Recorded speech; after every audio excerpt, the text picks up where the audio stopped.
welcome to an episode of the Collaboration Podcast with the They Aint Shit ladies. Hi. Hey. And me, Javi from Hashing Out with Javi. So we recorded before.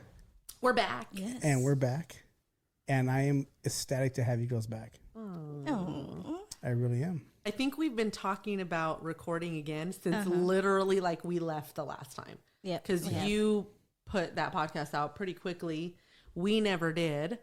And then on ours, but it was like you got a huge, like the feedback was crazy. And then we just had such a good time. We were like, we need to come back. People loved it. People absolutely loved it. Well, we're kind of hard not to love. Shut People up. love to sing. People love us. Let's do the hey one more time. 1, 2, 3. Hi. Hey, what's up? What's up? No, it was an awesome time last time, so I'm glad we're back recording again. And we're going to talk about our experience with podcasting. Yeah. Everything under the sun also. And disclaimer, I don't apologize for shit. So if you don't like what I say, oh fucking well. So she just basically said hashtag fuck off.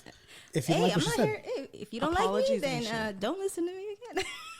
No, I like that. I'm not afraid to lose a friend. So. Hey, it's funny. Everybody has an opinion, but none of them put their balls on the line. That's true. It's true. So yeah, no, I get it. I get it.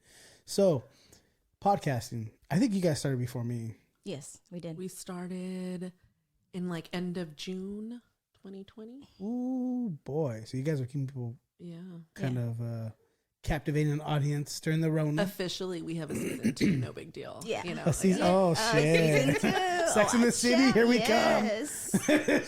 I'm a huge like Ruby fan, so yes to that. I'm like Mr. Big, okay? I'm done. I'm just saying, they're all excited over here. See? Mr. Big in the house. I like it. So tell me about your experience so far. So I know you guys started off.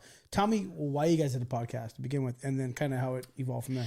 I came to her and I was joking more on like a venting, and I was like, guys ain't shit. I should do a podcast talking about guys ain't shit. But it was like jokingly, right? But even though I was venting, and then she was like, oh, let's do it. I was like, you down? But I wasn't like seriously like, it wasn't supposed to be like be about guys. She said niggas ain't shit, huh? I did. That's what she said. Yeah. We considered calling it that, and then I was like, it's not just all going to be about niggas. Like, no, we got to take it back. So I was just like, okay, so we did, but it was like they ain't shit, but we couldn't figure out. It was like, you know, what to. I mean, yeah, we wanted the ain't shit part, you know, but. Right. So that's when we were like, hey, they ain't shit. It took us a while. Yeah. To like, because we were like, what are we going to talk about? And it was like everything, right? But it was like when we, as other best friends, when they get together, whether they want to admit it or not, especially females, like we like to talk some shit. Like, let's just be honest. That's what it is. So for us, it was like so natural. I was like, let's fucking do it. And then so when we got real, like that conversation got real, I was like, well, I'm gonna start buying stuff. Like, I'm gonna start looking into it. And honestly, I've always wanted to do it. I can't do it by myself. It's not my thing to be like. I can't like you're cool. You could do it. I can't. I am definitely not cool. Well, no, but you're comfortable like being on the mic and I'm like. definitely not comfortable being on the mic. No, I have extreme anxiety. Are you serious? Oh yeah, this is a way for me to kind of let out kind of like who I am. This is a big test for me personally. We'll talk about that later. But for sure, yeah, I definitely am not comfortable. See, that's funny because you guys think I'm comfortable, but inside I'm like, That's amazing though, because like for you to share that and then for me to not even know, because I would have thought, oh, he was born for the mic or something. Really? You know what I mean? That's crazy. Yeah, no, definitely not. Definitely not. No. Not just the way your voice sounds, because you do really have a smooth sounding voice, but like when you're talking, like it does come off very natural. Yeah. Now for work, I speak for a living. Like people pay me to speak. So for me, I was like, put me on a recording. Yes, please. Yeah. Yes. All the time. I already get paid for it. So yes, I'll do it for free. Like, right. No, I noticed that about you. So like you have a natural, for me, it takes work. Like people of my entire life have told me you should talk. You should be this. You should be that. You should be someone who speaks. But for me, public speaking is absolutely terrifying. Oh, I can't It's the scariest thing I've ever done in my life. And this is a form of it. You know what I mean? It is, but you're not like me. I can't get up in front of people because everything is after every word. Yeah. Like I'm stumbling. But it's cool because there's nobody like other than whoever I'm speaking with. So I used to host, and I don't like carrying myself. I used to host the rallies at my high school. You were that person? I was that person. Were you like in the little so animal it was like suit? it's funny because it's like always like just the other day something that I did for work is so a couple of years ago the company that I work for was purchased by a large corporation and they are global. Like so it went from being just like a US company to like a global company. And I was asked last year to be a part of this like Latinx employee and friends group. So I'm on the leadership and steering committee, and we interviewed one of the CFOs of one of the other companies that the big company owns. And I did it. So it was like a global broadcast that I did. And like all my coworkers on the West Coast that I invited to it, they were like, Tamiko, that was like that interview was amazing. Like it was like TV quality. And I was like, MTV, I've said this before. Somebody fucking sign me up. I need to have my own show. Dude. So it's just and it's crazy because I've gotten into conversations with people like you said, like you're so nervous about it. Public speaking makes you nervous, Candace. Like, oh, I get hot flashes. Like I start getting like, I feel like I'm sweating and I'm like, I feel like I'm sweating and I'm hot, but and I'm just like, and I forget everything. Absolutely terrifying for me. Yeah. Absolutely terrifying for me. So and what's crazy is I've been put in front of like huge audiences. Like I've had to do webinars. Like speaking has like the what do they call it? The person of has a name for this is an acronym for it. Basically like the subject matter expert, right? And so the SME is me in technology, which means like the person who's talking is the person who understands the most about this than anybody. Yeah. I've had to do that in front of an audience for a new job that I just started a week before and had no idea what the fuck I was doing. And I'm like, I'm in front of like 2,000 people doing like a webinar, which is like, there's questions being filled in back and forth. And I'm like, I legit had the worst panic attack in my entire life. Like just because, but you would never know. I'm talking, I'm just bullshitting. I'm just faking it till I make it. You know what I mean? And you would never guess for a second that I'm crumbling inside. I'm like, oh my God. Like every part of my soul wants to explode right now. But I'm just talking and people have no idea. So it's funny that you say that. But yeah, I'm not a public speaker. So maybe it, cause okay, so you're talking about all this and like you were saying all the things like, I am super anxious. I'm an anxious person. I've been diagnosed with anxiety, depression. I have really bad claustrophobia. So I know what that feeling you're talking about, but yet when I like speak, like it just helps me like break through that. So that's why for me, I always want to be on. Like that show is always on. Like where's the camera? Because it like helps me push past that. That's the way I feel. Right. So like when you're describing it, that's exactly, so I understand that. But it's like, do you think that's like helping you now? Like so now the first couple times I did it, I and honestly, to be honest, it's when I realized like in my career, I've been doing high level IT technology work for like 20 plus years now. It was the first time I realized like, holy shit, I kind of made it. You know what I mean? Because people were wanting to hear what I have to say. And initially on, it was absolutely terrifying. But immediately after it was done, I was like, oh, that was fucking awesome. Let's do it again. And then as soon as I said that, like, yeah, Javi, let's do it again. You did great. I was like, oh, what did I set myself up for, you know? But like, so this like recording podcast to me is a little bit different. Just like you said, it's a controlled environment. We're in a room. We're just talking, whatever else. But there still have been times where I've been on this particular mic, my mic right now, where I'm interviewing somebody. I'm like, oh, there's still some nerves there, like some really serious nerves there. You know what I mean? Oh yeah, for sure. And it's just, I don't think I'll ever be an optimal public speaker just because of those nerves. You know what I mean? It's those nerves, but those nerves do make me they make me get it done. You know what I mean? It's kind of like a flight or fight syndrome is what happens within my body for whatever reason. I don't know what it is. And I can deal with people online bullshitting and talking shit to me, whatever else. But when it's a live interaction, it's like, oh boy, this is crazy. And we're going to go, by the way, so my particular podcast is going to go doing live podcasts pretty soon here with different camera angles and all that stuff. So nice. That's going to be awesome. That would be fun. I want to do that. The live thing. We're going to do that. Just let me keto. Let me get through it for about a couple months. Well, we were talking about like I'm going to need them high angles.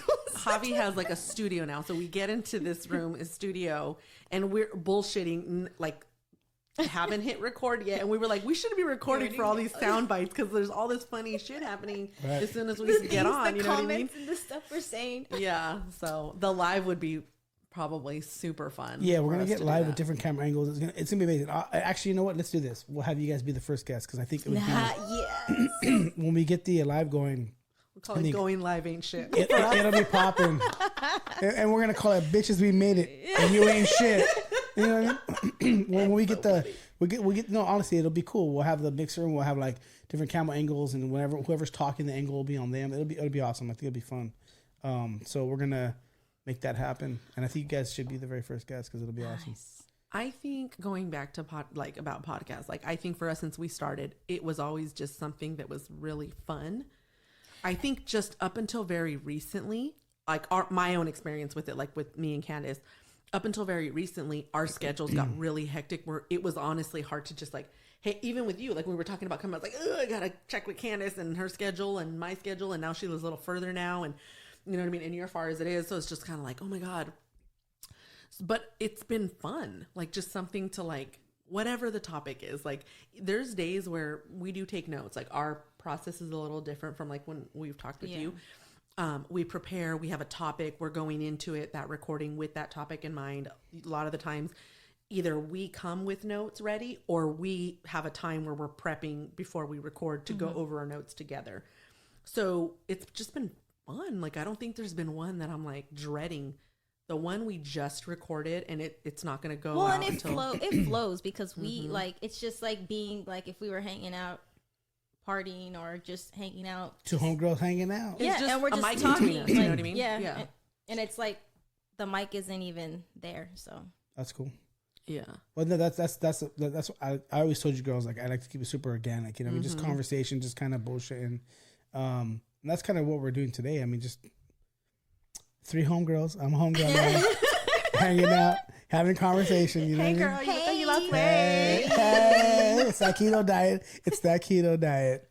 No, but that's cool. So tell me more, like, what's your experience with podcasting when it comes to like people like interacting with you? Like, is that? I don't think we have much interaction because we're still really like our following isn't very big.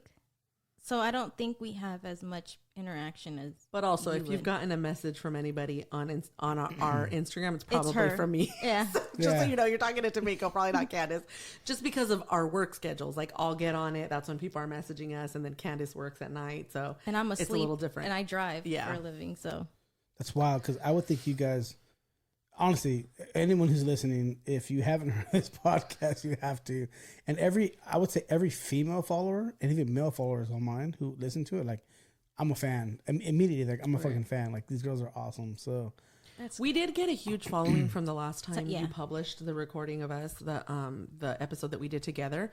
We probably got like 200 to 250 followers on top of that. So that was huge for us. Yeah. It has never, we did the Instagram page, but it was never about like, who's following us? Oh my God. Like, and we don't really do a good job of promoting it at all. No, so it's just like fun here. It's out there. But recently our conversations like with you about like, we feel like the platform that we use is limiting us a lot. And not only with like the timing and how many podcasts we put out, but also, the following, like getting more people. How do we get more people? Is it interactive? Are we on iTunes? Can we get on iTunes? So maybe, it'll start growing slowly but surely. Yeah, platforms are everything. So I early on I did a lot of research because, like, again, I've been in the tech space for many years. I'm like, let me find the best thing I can find for the best cost and make it make sense. You know what I mean? And so early on, when I found the platform that I found, it was going to make it really easy for me to get on Apple Podcasts, Spotify, Pandora, iHeartRadio, Stitcher, you know, all the big ones. And I was like, oh, this is super easy. Like I copy and paste something and then I'm there. Like it makes it easy. So yeah, the platform you're on is really important because you want to have two things from that. One is if you're on a certain platform, you want to be able to get away from that platform if you had to and it not end your podcast. You know what I mean? Yeah. And then the other thing too is, you want it to be the most easily integratable to other platforms, meaning how do I get my podcast from this platform to Apple Podcast, Spotify, Pandora, etc. And when I did my research, I was like, holy crap, like it's really not, there's some technical kind of loops to jump over or loops to get through rather, or you know, humps to jump over, but it's not like it's not rocket science, you know what I mean? And there's ways to do it. And I think when it comes to podcasting, really is finding your audience and kind of plugging into them. I to be honest, I started this because I was bored, and people have been asking me to do this for a long time. And here's the thing: I feel like a complete asshole. I'm going to be honest for my friends who are listening. I'm sorry, but I had like 3 or 4 people approach me for the last 7-8 years. Let's do a podcast. I'm like, whatever. I don't think I'm fucking. I'm not. I don't know, because I'm not a public speaker. Like whatever. Not into it. And like, no, Javi, you'd be great. I'm like, nah, I'm not into it. And then randomly, I got a bone up a wild hair at my ass. And I was like, I'm going to do a podcast. And I heard I have a fucking studio, and this is going to be episode 16, right? Like, that's great. It's crazy. So like I wish I would have kind of listened to people before, you know what I mean? So if you're thinking about doing one, just do it. Just do it. Yeah. And you definitely, you definitely have to be like ready. Like you were saying, maybe you just weren't ready. It wasn't your timing. You can't, maybe it wouldn't have been as organic, or it would have felt forced or something. So it just kind of had to happen naturally. Wow. We recently had a couple who follows us, and they, they've commented before and to different things that we post, but they sent us a message last month or earlier this month, and they said thanks for inspiring us. We've been listeners for a while.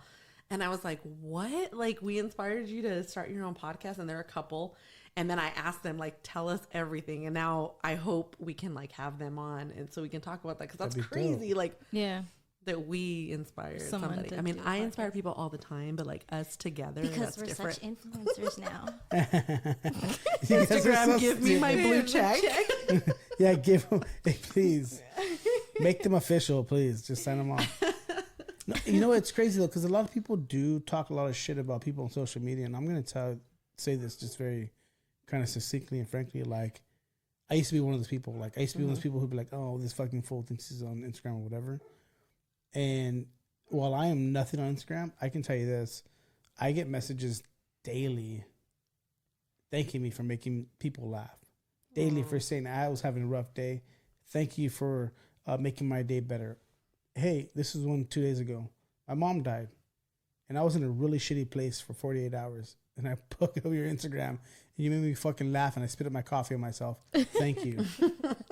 You know what I mean? Yeah. Real shit. You know what I mean? Real things. And on my personal, mine's open, right? And mine personal, I had someone thank me the stuff you post, about because a lot of stuff I post will be kind of towards men, or but a lot of times it's for me, it's both. It goes both ways. So I had someone who was like, thank you. I've had a rough breakup, and she wasn't faithful, and I really appreciate it. It's kind of helped me, realize a lot of things. And I was like, oh yeah, no problem. He's like, I like the things you post, the quotes or whatever. Right. Mm-hmm. And so I was like, oh, okay, yeah, no problem. I was like, oh, nice. Hey, they're listening. I know, right? They're watching. No, but it's amazing to me, and it's been the most humbling thing ever. I have had, and I count this not because I think that this is something I should judge my life on, but I think it's something that's really humbling to me, because I've counted 6 people who have messaged me saying, "Hey, dude, I want to commit suicide," strong. That's heavy. Oh suicidal messages, and to say, hey, Javier, I just want to let you know. And these are followers that I didn't know were at that level in their depression. Because I tried my best to interact with everybody, Well, it depends on the person. Some people hide it very well. Because I went through depression once, and it was bad, but I didn't even know I was depressed until it really dawned on me. Oh, I'm depressed. These 6 people that I can talk about are people that I had interacted with quite often, and had no idea that they were at that level in their life. And then when they messaged me, I was like, oh man. And then I'm me, the person I am. I'm like, hey dude, how can I help? How do I get you in contact with somebody? What do you need? I'm all ears. How can I help you out with that? Cause especially today right now, everyone's stuck at home, right? Yeah. Everyone's fucking bummed out. They want to experience kind of love and health. And the people that are really struggling are sometimes the strongest people in society. And we just skip them by, you know what I mean? Mm-hmm. And 3 of these guys I'm talking about were those kind of people. There were men who were men amongst men that were dude, I'm fucking struggling right now. And my podcast being able to give them a little bit of space to be hey, dude, I'm reaching out. I was like, hey, man, let's not go that route. Let's talk. Yeah. Let's do, you know what I mean? It's really important. I think what it is because, everybody being locked down, jobs. So these people probably have always either had it or, prior to COVID. So them being busy constantly kept their mind off of the issues they had within themselves and stuff like that. So now being home, it's what are you doing at home? Twiddling your thumbs. So now you start to really go through it, or you know, you're starting to really feel it, you know. Yep. And that's a topic that I think we have on our list that I want to do is like mental health, like, you know, mental health and shit, you know, and discuss like a lot of things, because I think a lot of us hide it, you know, pretty well. You know, they always say like the people who are always laughing and, you know, telling jokes are always the ones who are always happy. And I feel attacked. Okay, you guys said, like, I know, because so I've been there. Right like I've been to a point where I've been so unhappy, but nobody would ever know. Just like if I have problems going on at home, 100%. I don't take it out when I'm at work. Like I'm not having, you know what I mean? Like, but I mean, that's what I'm saying. Like I think people deal with it differently, but being at home is. I think, okay, so talking, like I said, you guys said so many things that I was just sitting there like, oh my God, I need to write this down so we can talk on every single thing. Tamika's taking notes over here, by the way. So like so the first thing you said, Javi, was like about the men, like, right, the men that stuck out to you, that like reached out and stuff. And it was just like, I think that's such a big stigma that like men can't talk about their feelings, or either women think that men shouldn't share it, or men themselves feel like I have to be a man, like I can't talk about it. And it's like, what does that have to do? Wait, what? Yeah, but you also have women who are too like very, especially it depends on the type of woman you have in your life, because you have women who are like, oh, you're a bitch, like, and it's not even say it again, sister. Oh, like you have women out there who will sit there and be like, you're a bitch, but no, actually you're the bitch, because if you were down for your man, you'd be there to listen to him, be a shoulder for him, help him through whatever issues he's got going on. That's the thing. See, well, growing up as kids, our mothers nurture us, right? Those are the things that nurture us. And when you get older, you don't have that nurture anymore. You're set out on the road, and you deal with everything. And here's the deal: I think there's a very fine line between saying that we should shelter men and then make men bitches. I think there's a fine line there. So what I'm saying is that like you should be able to allow a man, or give him the peace and space and mindset to feel comfortable to come to you to say, this is what I'm dealing with, without feeling like a bitch. But you should also not allow a man to be a bitch. There's two parts of that, because if you allow men to be babies, I mean, there's a difference between a crybaby man being a bitch and actually coming to you with an adult conversation, like we need to talk, like I've got shit going on and this is how I feel, without feeling the negativity coming from the woman. Yes, I guess what I'm saying is that men need a healthy space, and this is what we're lacking today, because women are so strong and independent in themselves and whatever else. They're forgetting about men. This is what I've been trying to say, and I'm misunderstood because of this. But I also think men too make it like in society, like where men kind of, you know, make other men feel like, you know, they can't go out for, don't be a bitch, or you can't, you know, man up. Like, I think it's coming from a bunch of angles. It is, but I also too, but I think if more men were more, not open about it, but at least open about like, I go to therapy. Like, I feel like it's a good thing. I think all men should go to therapy. I think we're in a different time. I think in 2020, 2021, we're in a different time. I think more men than not are in tune with themselves and kind of what they're going through. And I think they're learning to try to find a place that's safe to be able to communicate these things. But it's hard to find that place because, like you said, there are women who say you're being a bitch. At the same token, men should feel comfortable coming to women and talking to women about these things.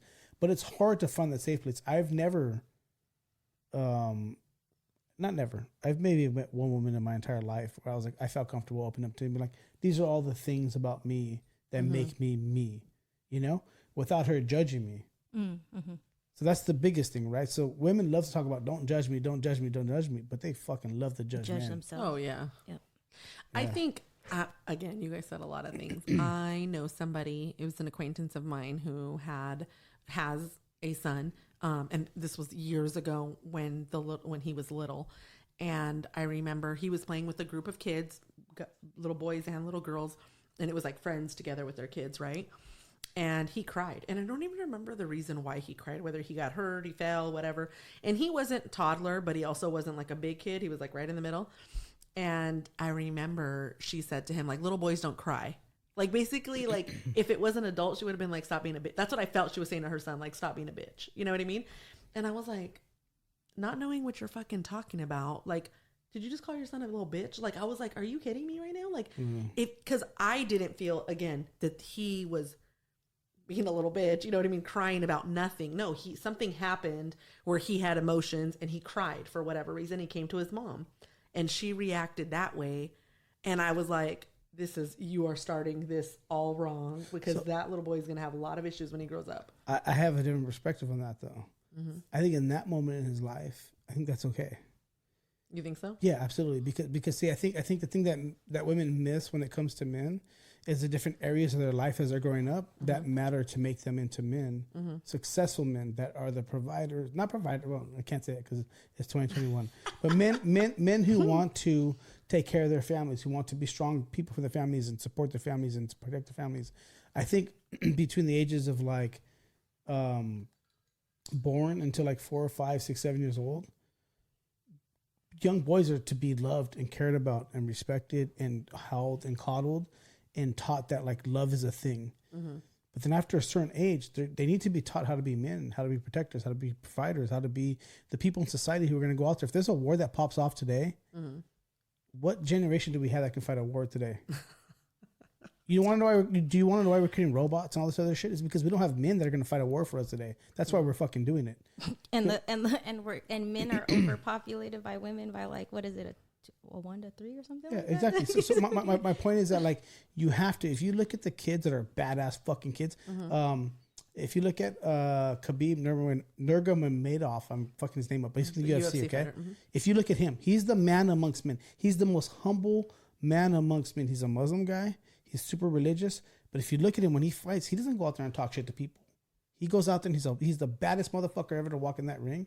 He's a bad motherfucker. And he probably doesn't. But you know what he was doing when he was 5 years old? He was literally wrestling baby bears. His mom didn't go, oh, let me hold you and baby you and whatever else. He was being put into a world of fucking toughness from an early age on, getting the shit beat out of him often in a ring and fighting literally baby bear cubs. Has a 5 and 6 year old kid. There's videos of this guy wrestling baby bears, literally. Mm-hmm. And like, so what I'm saying is that like, we can't, if you coddle them in too much, it's a problem. If you let them be too extreme and physical and manly, it's a problem. There's a middle ground that we have to find that is the key piece to making men men. Mm-hmm. That's an important thing. So all I'm saying is that like kids, little boys need to be allowed to hurt themselves and to figure out how. The most important thing when it comes to little boys, and this is one thing I can say that is the most critical thing to every parent that's listening today, whether you're a male or a female, is you have to learn to let your son know what it's like to lose and how to deal with the loss. Yeah. And that's from the soccer field to the fucking army. I was going to say, not like these teams now that are giving everybody trophies. Yes. I was like, my nephew was crying the other day, and he was like, I'm like, what? I come down, I'm like, why are you crying? And he's because he's doesn't talk all that, like he's like 3, I don't know, but anyways, my niece goes, oh, it's because he wants the tablet and I'm playing on it. It was something like that, and I was like, oh, so you're crying? I was like, oh, you're crying because you can't get what you want? I was like, I was like, you don't, no, nah. Yeah. I was like, I'll give you something to cry about. I was like, I don't want to hear it, Like, I think there's like, where you should and where you know what I mean? But I'm not going to sit there and be like, boys don't cry, you know? That's the thing. I think I had more of a problem that she said that to him in a really aggressive way in front of other people. It almost felt like what we were talking about earlier was like these women, they I feel like they need their men. It's like, that's your man, girl. Like, what are you trying to do? Like, and they think they're looking cute out there. Yeah. Like, oh, because I make more money or because I make the decisions or he's a little bit like, what? Yeah, like, I don't understand that either. They make themselves look like idiots in front of other people. Other people may not say nothing, but like, if you were doing that, I'd look at you like, you're a moron. Like, I have said this before. And who raised you is what I want to know. I think I do great in life, but you know what I do my greatest? Is when there's somebody behind me who's a female championing me and saying, hey, Harvey, you're better than this. You can do this. You can do that. I am never better in my entire life unless I have that. And I've only had that once in my life. Mm-hmm. You know what I mean? Mm-hmm. And I've never been better in my life. Like, if I have a woman behind me saying, hey, you need to get your ass up off the ground and do X, Y, or Z. You should be doing X, Y, or Z. And I'm not saying I need a person to manage my life, but just somebody to cheer me on just a little bit. And I've never been better in my entire life. And I think it's an old adage, right? Behind every great man is a greater woman. Right. That's an old adage, right? And like, what is it's not saying that women are less than men. It's saying that women are helping men be fucking good. Right. And there's nothing wrong with that. I just think that in an ideal partnership, there is no like, I'm better than you, you're better than me. There's things you may be better at, you know what I mean? Or there's things I'm better at, or, you know, you're going to have your shining moment then, I'll have it tomorrow or whatever. You know, it's a partnership. Like, it has to just be looked like that. But I feel like we talked about this earlier before we were recording, that so many women, and I think it has to do with this like independent mentality that they have, or that social media told them they have to have, or whatever, or their other girlfriends, you know, it makes them into these like bitter Bettys where, oh, I have to, you know, all men are shit, or this and that. Mm-hmm. Again, going back to our podcast, we say that from the beginning, like, it's called what it's called, but we're not just talking about the negative aspect of that topic. Like, it's all things around that topic. So yes, some men are shit, you know what I mean? But there's also really a lot of men are shit. There are really great men out there, and maybe you just haven't met him, girl, or whatever, but you shouldn't be going out and putting every guy down, or even encouraging your girlfriends to do it. Because that's the other thing. I feel like toxic women encourage toxic behavior for other women, and there's just like an army of bitter Bettys out there, you know what I mean? Bitter Bettys. I love that. Yeah. It's true though. And I feel like, instead of like, what are you doing? Like, what is that? You know, like, just stop. I just feel like I will tell you, like, I can be looked at as like strong, independent female, but at the end of the day, I want to worship the ground my man walks on. Like, that's just what it is. But that's not demeaning to you, though. That means you love your man, and I'm sure he worships the ground you walk on. I mean, I also feel like there's a difference between like somebody saying like, I'm an independent woman, I don't need no man, and a person who's like, or a woman who's like, I'm an independent woman, but you still want that man. Like, you want to be an independent couple. Like, you want to work, you know, build on each other and build, you know. Or in my case, in my relationship that I'm in right now, I have been at the game for a long time. You know, I've been married and divorced twice. You know, I have a child. Fucking you know, I J-Lo. live on my own. Yes, J-Lo. She's yes. J-Loing over here. Fuck. But it's like, the glow up was real for me, and I'm at a place in my life where I think I'm really good, right? The relationship that I'm in, he has not gone through all the things that I went through in a lot of different aspects. So he's just not where I'm at. But but we still love each other. And at the end and I am not going to tell him, yes, I'm an independent woman, I'm this, I'm that. I don't need to tell him that. He knows that. Right. What I need to tell him is that I love him.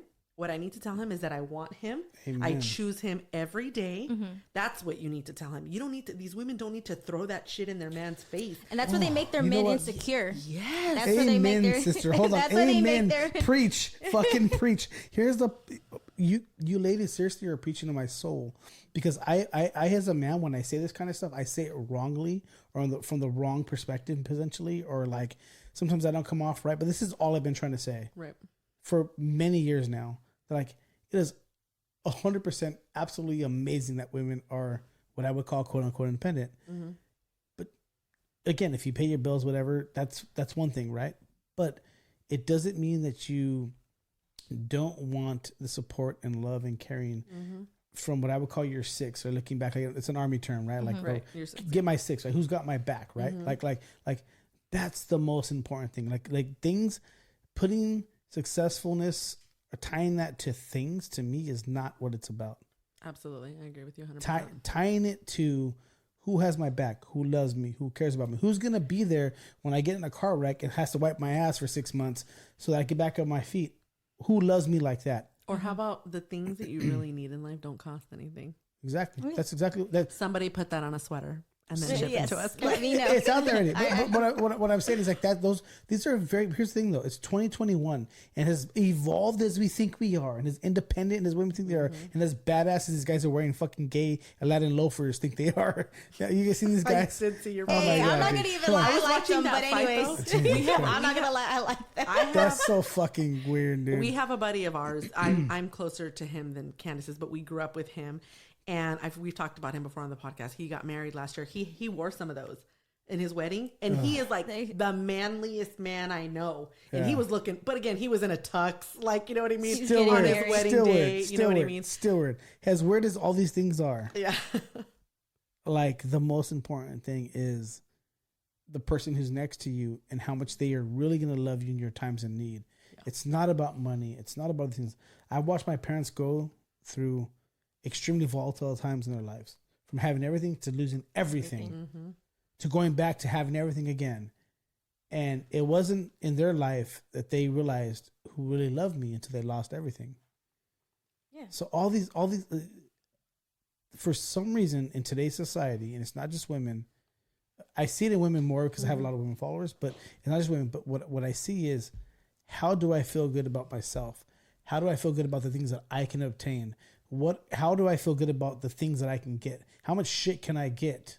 If you watch like a female follower earlier, right? Really beautiful woman, super sweetheart, nice girl. But she's walking around like, oh, I got this fucking Gucci bag today, and I'm walking around this $5,000 bag. I'm like, that's $5,000. Do you know what you can do with that? Like, if you bought one bag that was worth $5,000, if you can take that and multiply that times 6, you can buy a house. Yeah, you can invest it. And she's still renting in an apartment somewhere in LA, thinking she's cool. It's it's what I would call a poor man's mentality to me. Oh, it's ghetto rich. Yeah, it's ghetto rich. It's just a poor man's mentality. It's not old money. Yeah. No, it's dumb. It's dumb. And so to me, I'm like, I just wish people would just realize that, like, there's so much more than all the bullshit we're seeing. We just talked about that on the last episode that we did about that we put out about shopping. That we talk. I mean, yeah, do we all like nice things, especially as females? I mean, everybody likes nice things, I guess, right? But there's such a hyper focus on like women love to shop, right? Like it's a thing. But it's like, why do I need something to be monogrammed, like to be in your face? Like I'm never gonna. I have a thing with shoes, and every once in a while I will post shoes either that I want or that I bought or whatever. But it's not for like. For the likes, like it's not so you can see how much money I spent on my shoe. I'll post a $10 pair of shoes. I don't give a shit, you know. Pay less, fool. Yeah. Oh, hey, I used to shop there all the time for my daughter. I did too. When they went bankrupt, I had to question it because I think I alone was keeping them in business. What is happening? It was like I literally I sat there like at the windows, like crying, like just please open up for one more. No, they're out. They went out of business last year. Fuck, I bought shoes there when I was a kid, man. I used to buy my heels there sometimes. I bought shoes there last year before they went out of business. See, girls, these are the kind of girls I'm talking about right here. Give me a Payless girl. I don't understand that mentality either, though. That like the flashing and have to show off this and this and blah blah blah.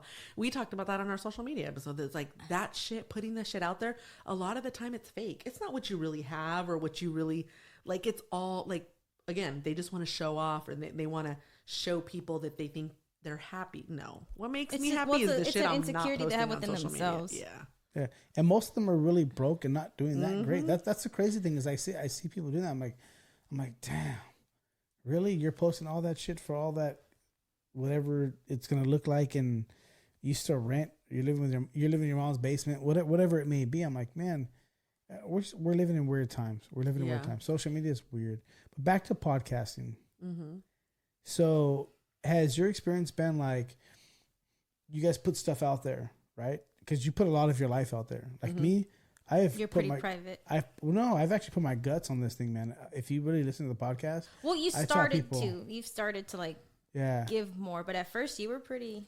Yeah, but you had your reasons. Yeah, I had my reasons. But on this particular podcast, I have put my guts out there for a lot of people. People I don't know. I'm not making money off this. I'm doing this because people asked me to do it for like fun, and I was like, yeah, I'll just do it for fun. I was bored during COVID times or whatever, and like I put a lot of myself out there that people just wouldn't know. You know what I mean? Otherwise, without this podcast, even people that are closest people to me don't even like, holy shit, I didn't know that, Javi. I was like, fuck yeah, dude. Like, you know, people reach out to me, homies of mine who I grew up with, like, damn, fool, I didn't know that. I was like, yeah, dude. Fucking yeah, I had some friends do that with me too. So what is it like? Because I know you guys put a lot of your lives out there, definitely. You know what I mean? We all do, right? And so what is it like when people contact you, or what is it like knowing that that's out there? Like, are you worried about that? Cancel culture?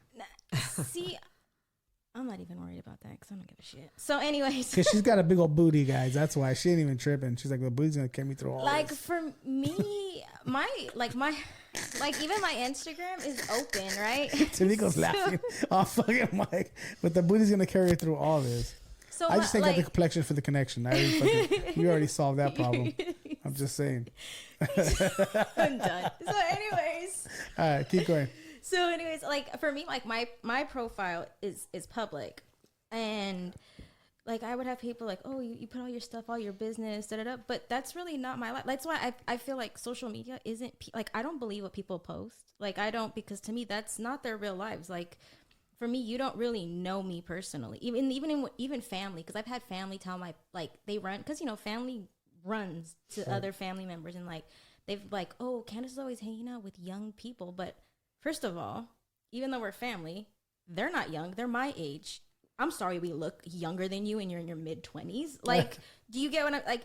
And it's like, first of all, just because I'm at somebody's house every weekend and, you know, having a good time, you know, doesn't mean like you don't know what's going on. And you really don't know me. Like, even people who do fall other than family, like, don't know. Because I've had, like my ex will be like, oh, I didn't know that. Like, oh, because, well, you, like, obviously our relationship didn't get to that part where you actually know me personally, or you know what issues I've got going on or things like that. It's just, to me, so I don't know. Really.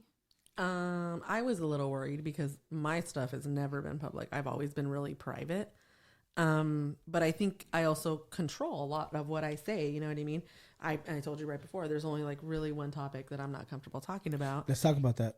But that's because, but that's because it's more so not that I don't want people to know. It's just, one thing I work really hard at is my co-parenting relationship with my daughter's father.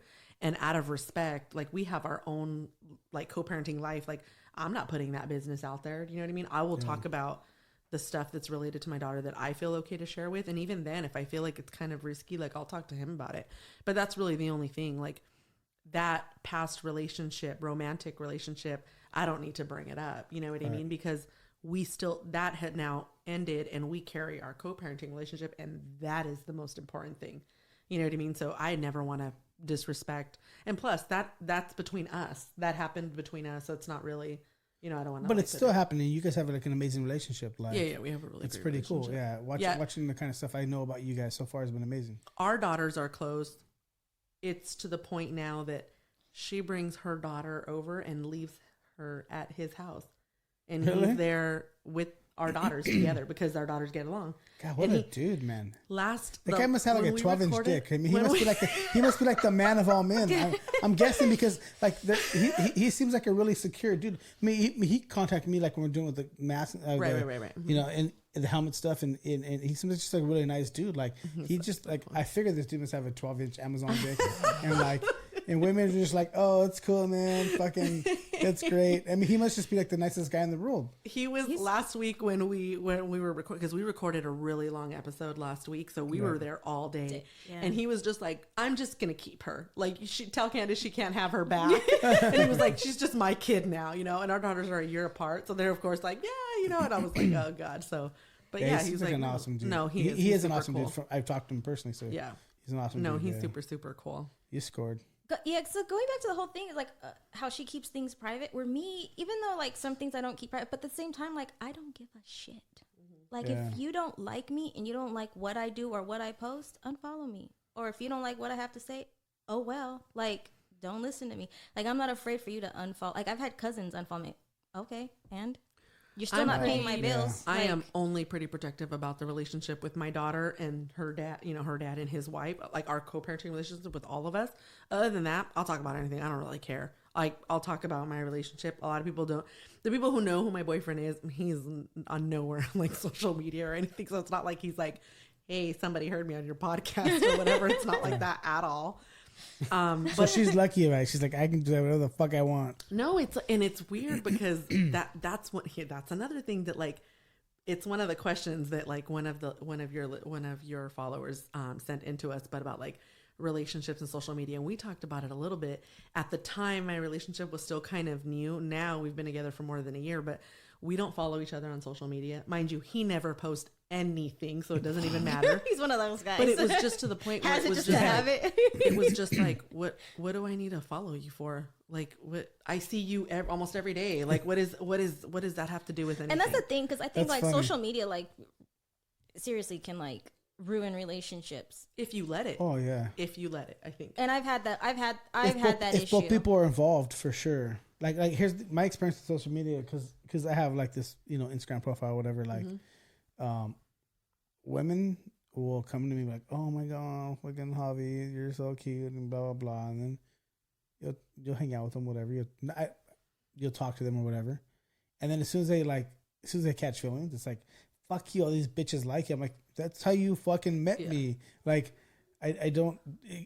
Social media can absolutely be a problem. Yeah, well, because sure. like you could be in a relationship and the guy or the girl could be like, "Oh, people in your DMs all the time. People just DM you all the time. Huh? Don't they? Right?"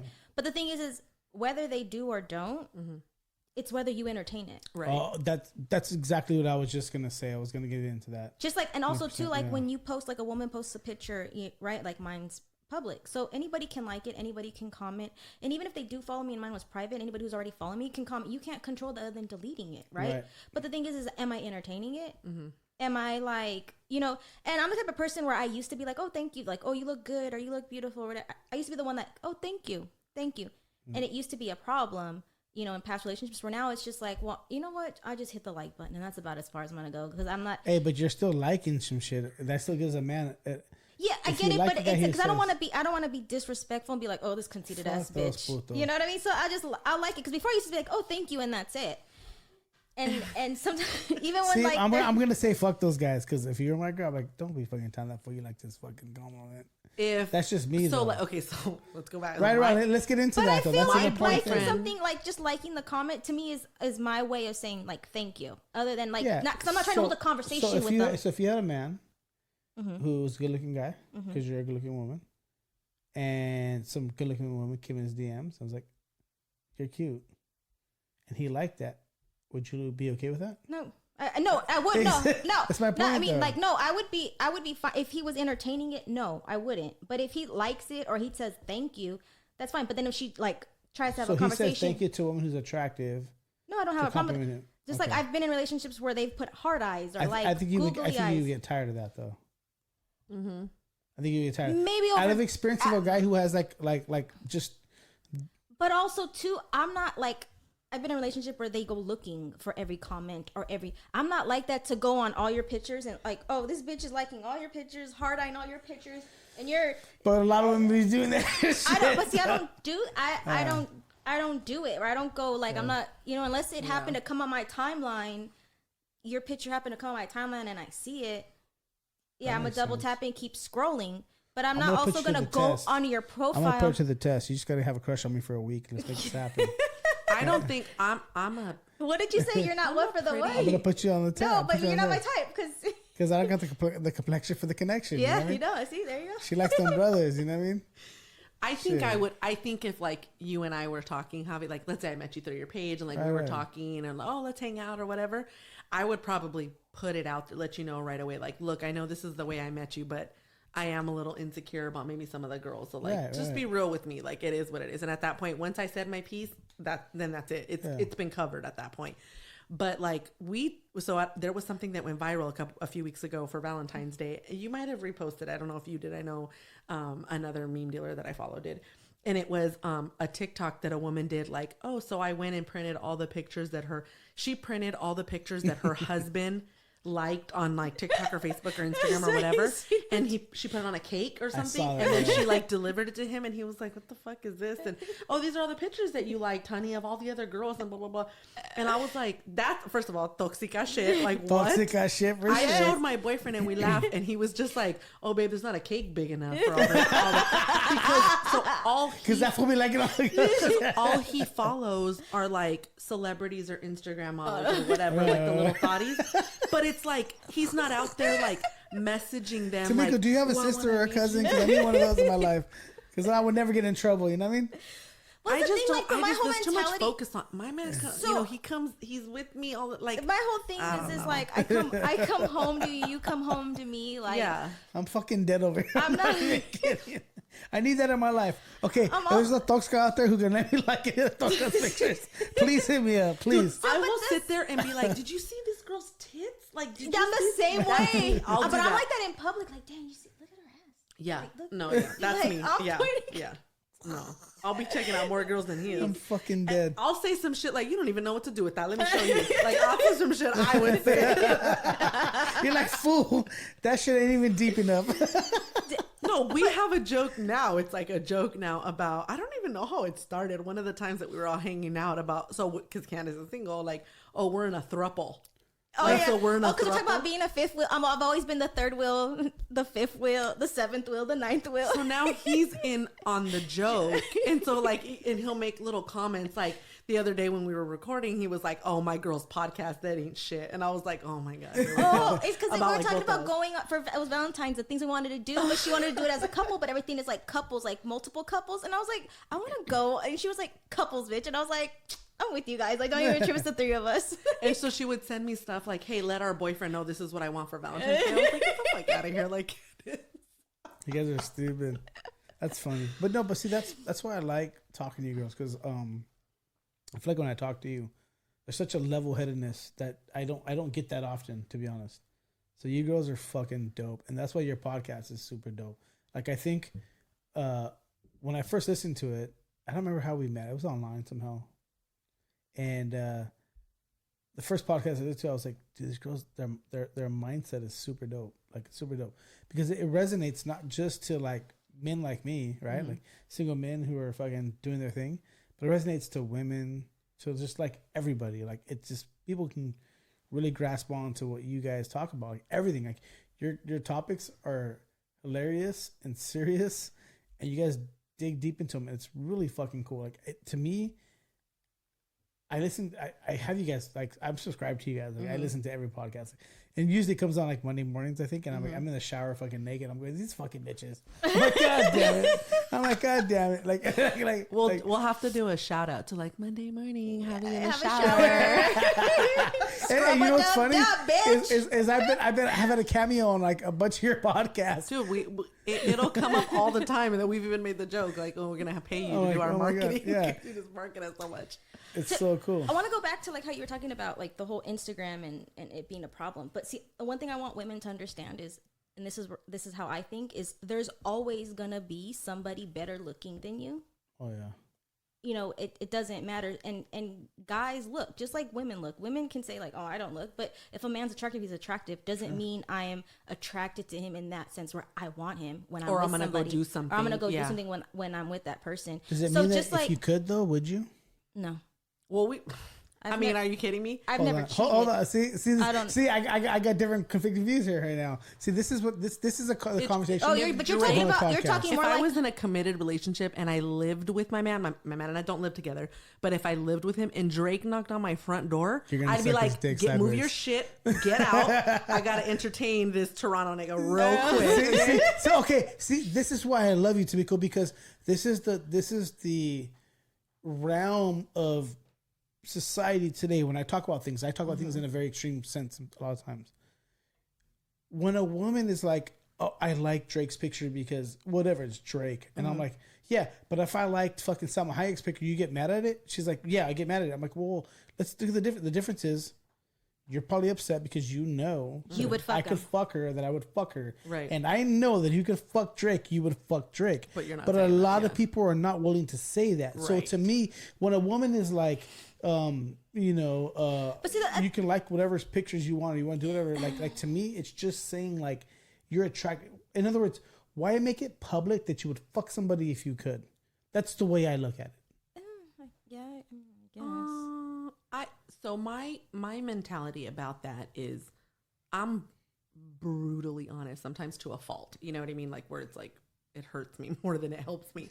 Sure. But in relationships, it like also the person that I'm with right now, he has never dealt with somebody like me. And he tells me all the time, he's like, you have to understand, like, you're a unicorn. there are not a lot of women that are that honest. Like, you are honest about everything, to the point where sometimes he has to be like, I can't talk about this right now because I need to gather my thoughts on what you just said. I believe it. And he has said that to me, and I'm just like, okay, whatever, we'll talk about it tomorrow or whatever, you know? But I just feel like I've said it to him, like, if Salma Hayek knocked on the front door, I'm not leaving because I want to watch that shit. But like, get it on, like. But you get it though. You understand. You digest it for what it is. But I think also with women, and this is maybe something they don't want to admit, they can post their selfies. And there was a point in time where I posted a selfie like every day in my life. And I was the most insecure person in doing that. But that's most women nowadays. Right. Though, and so Instagram. For me, it was like, I just look at it like you can like as many pictures as you like, whether you know them or they're celebrities or you don't know them. At the end of the day, you fucking me. Like you coming home to me. This is what you want. And if you didn't want this, there's the door. Nobody's forcing you to be here. Yeah. You know what I mean? So you're pragmatic in your approach. But it took years to get to this. Like I look at it like, I don't care if that person is a size 0, put a 1 and then add a 2 and then like maybe a little bit more. And that's my size. I still feel like I'm going to rock that shit versus you. Like I look good. I feel good. This is just what I am. And this took many, many years. And so I wish all women would be that way and just see them for who they are. It doesn't matter what size they are, what color they are, you know, if they have thin hair, thick hair, long hair, short hair. And I think if women thought like that, then they wouldn't be bothered if their man was out here liking all these IG models, which they don't understand is all filters, all photoshopped. I most of these all the time. And most of these women really, other than if Instagram was around, would have nothing going for them. Yeah. Because that's not a real model on the runway looks nothing like these models on Instagram. Oh, you wouldn't even book a job. You're so right. On a runway. You're so right. I got into a conversation last week with my boyfriend about that because keep talking. All these IG models look like Kim Kardashian. Nobody wants this. We got into a conversation about we were somewhere where there was a bunch of women. I just happened to know that all of them have like fake boobs, right? And it was like, wait, hers are fake and hers are fake and she got hers done too. And I was like, yeah. And well, because some of them like looked really good, you know? Oh, okay. And I said, and so we started talking about like how there was a point in time where I was like, oh, I want to get some work done. Like I'm going to get some work done. And he was like, oh, no, you can't get work done. Like, no, like I like you where you are. Like, I don't want you to get any work done. And then I was like, but all the Instagram models that you follow, you know, all that's fake. Like I went through them and I was like, fake. Yep. Okay. Her tits are fake. And then her butt is fake. Wait, how do you know? And I was like, come on. Like, how do you not know? And then he was like, you're like, you need my glasses? Let me.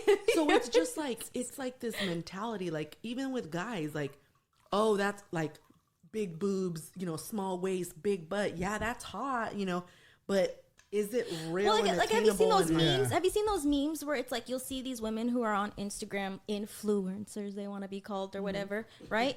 And then they'll that's you, girl. That's you. I'm an influencer. Yeah, that booty, right? That booty. Where it'll show like their picture, like, and then it'll show their like what they look like outside of this. So if this woman didn't look like this with the filters and all this makeup, would you really be liking all their pictures? Did you guys see what I posted tonight? I posted a picture of Khloe Kardashian and I said, look, women, I really beg and implore you to really stop hating yourselves over what this looks like, because she was literally an ugly duckling, like literally an absolutely ugly duckling. Yeah, just if you have the money for it. And she financially, because she had the financial means, became a swan. Her entire body, there are pictures of her who literally have 0 hips. And granted, she's and no upper lip, and no boobs, and no nothing. And you're not gonna grow. Your lip isn't gonna grow. It's worse than that. Like, her entire body's been crafted to be what it is. Oh yeah. And it's like if she let herself be natural, and you looked at her today, no one would give a fuck about her.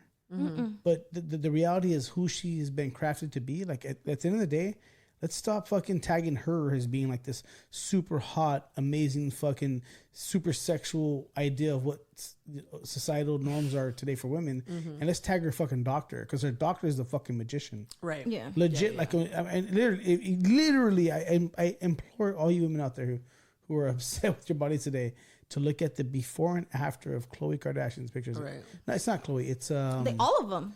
But you can look at all of them. Not Kim. What's the younger one?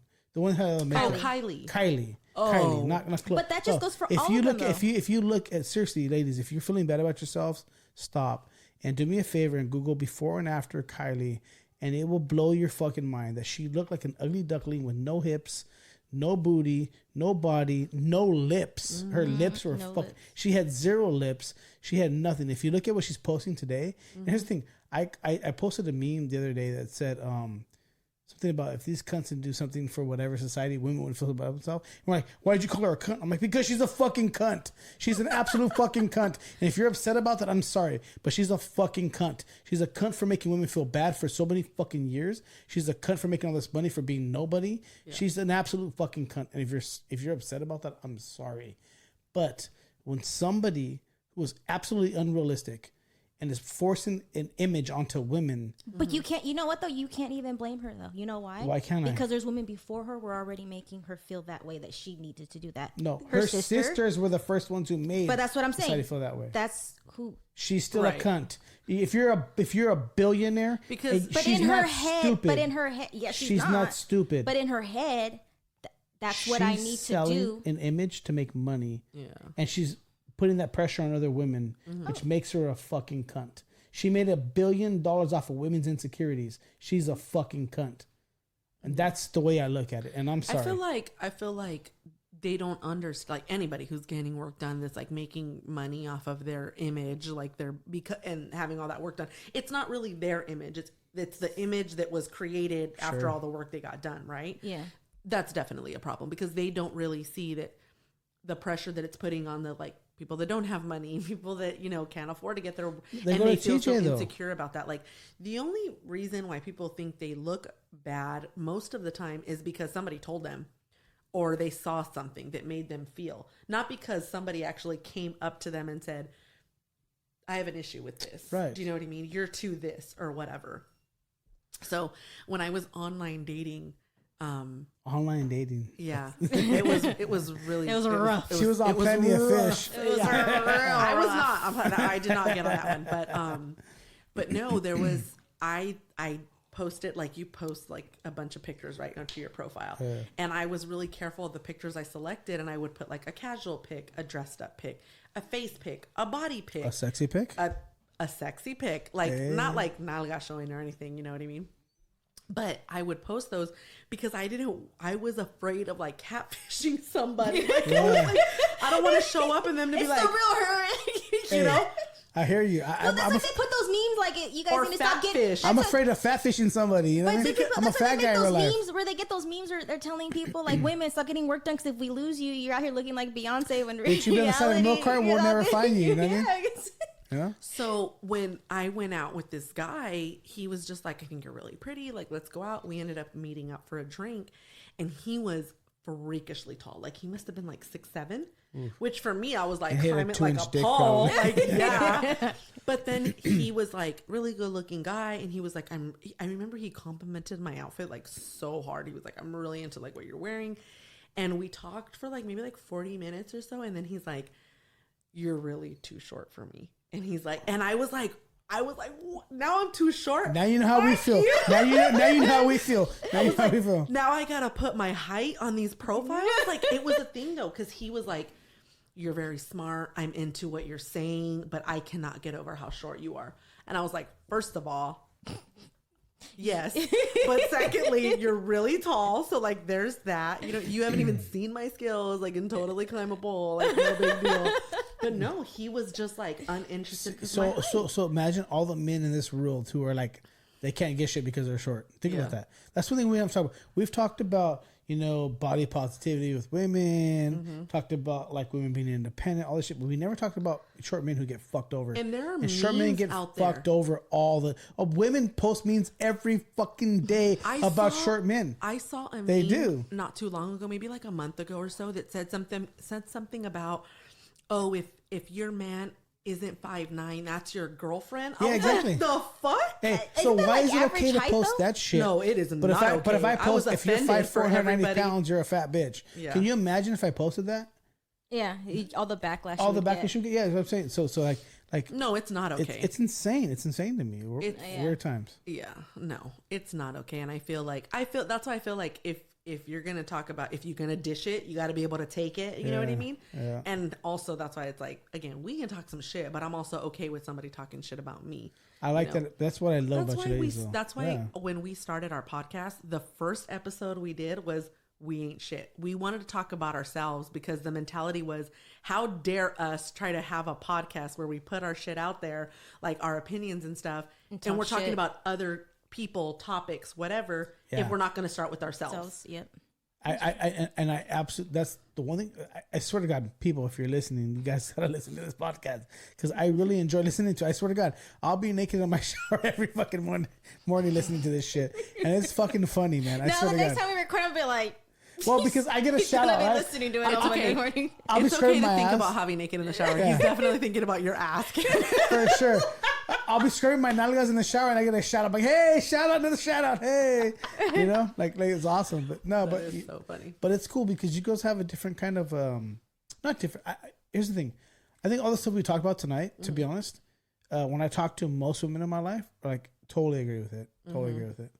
I just think we're in a weird time where like we're pushing women to be this fucking weird mold for whatever reason. And you know, I don't know what it is. It's what's so crazy is like a few times I've seen like old music videos where the women dancing, and back then they were so skinny, not really big boobs, and now when you look at music videos, it's these curvy women with fake butts, fake boobs, and it's like crazy how like from like the late 90s, early 2000s to now, how like they've changed. The look has changed. Who do you think is pushing that agenda though? Because I really genuinely feel like it's not men. I really feel like for whatever reason, sure, if you're like a super hot plastic woman with fake tits and fake boobs and whatever else, guys are gonna look after you for sure. Right. They're trying to fuck you. That's what that means, right? But who's pushing that agenda? Because here's the thing.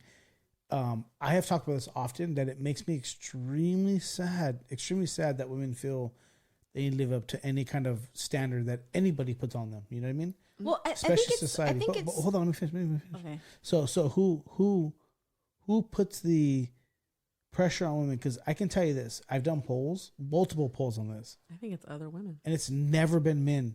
Men are like, no, this is gross to us. Stop doing that. Please stop it. And I think it's because men who are married to women who are like going through this challenge are like, fuck, babe, stop. Like, I fucking love you the way I married you for who you are. Like, I really believe it's two people, and I could be wrong.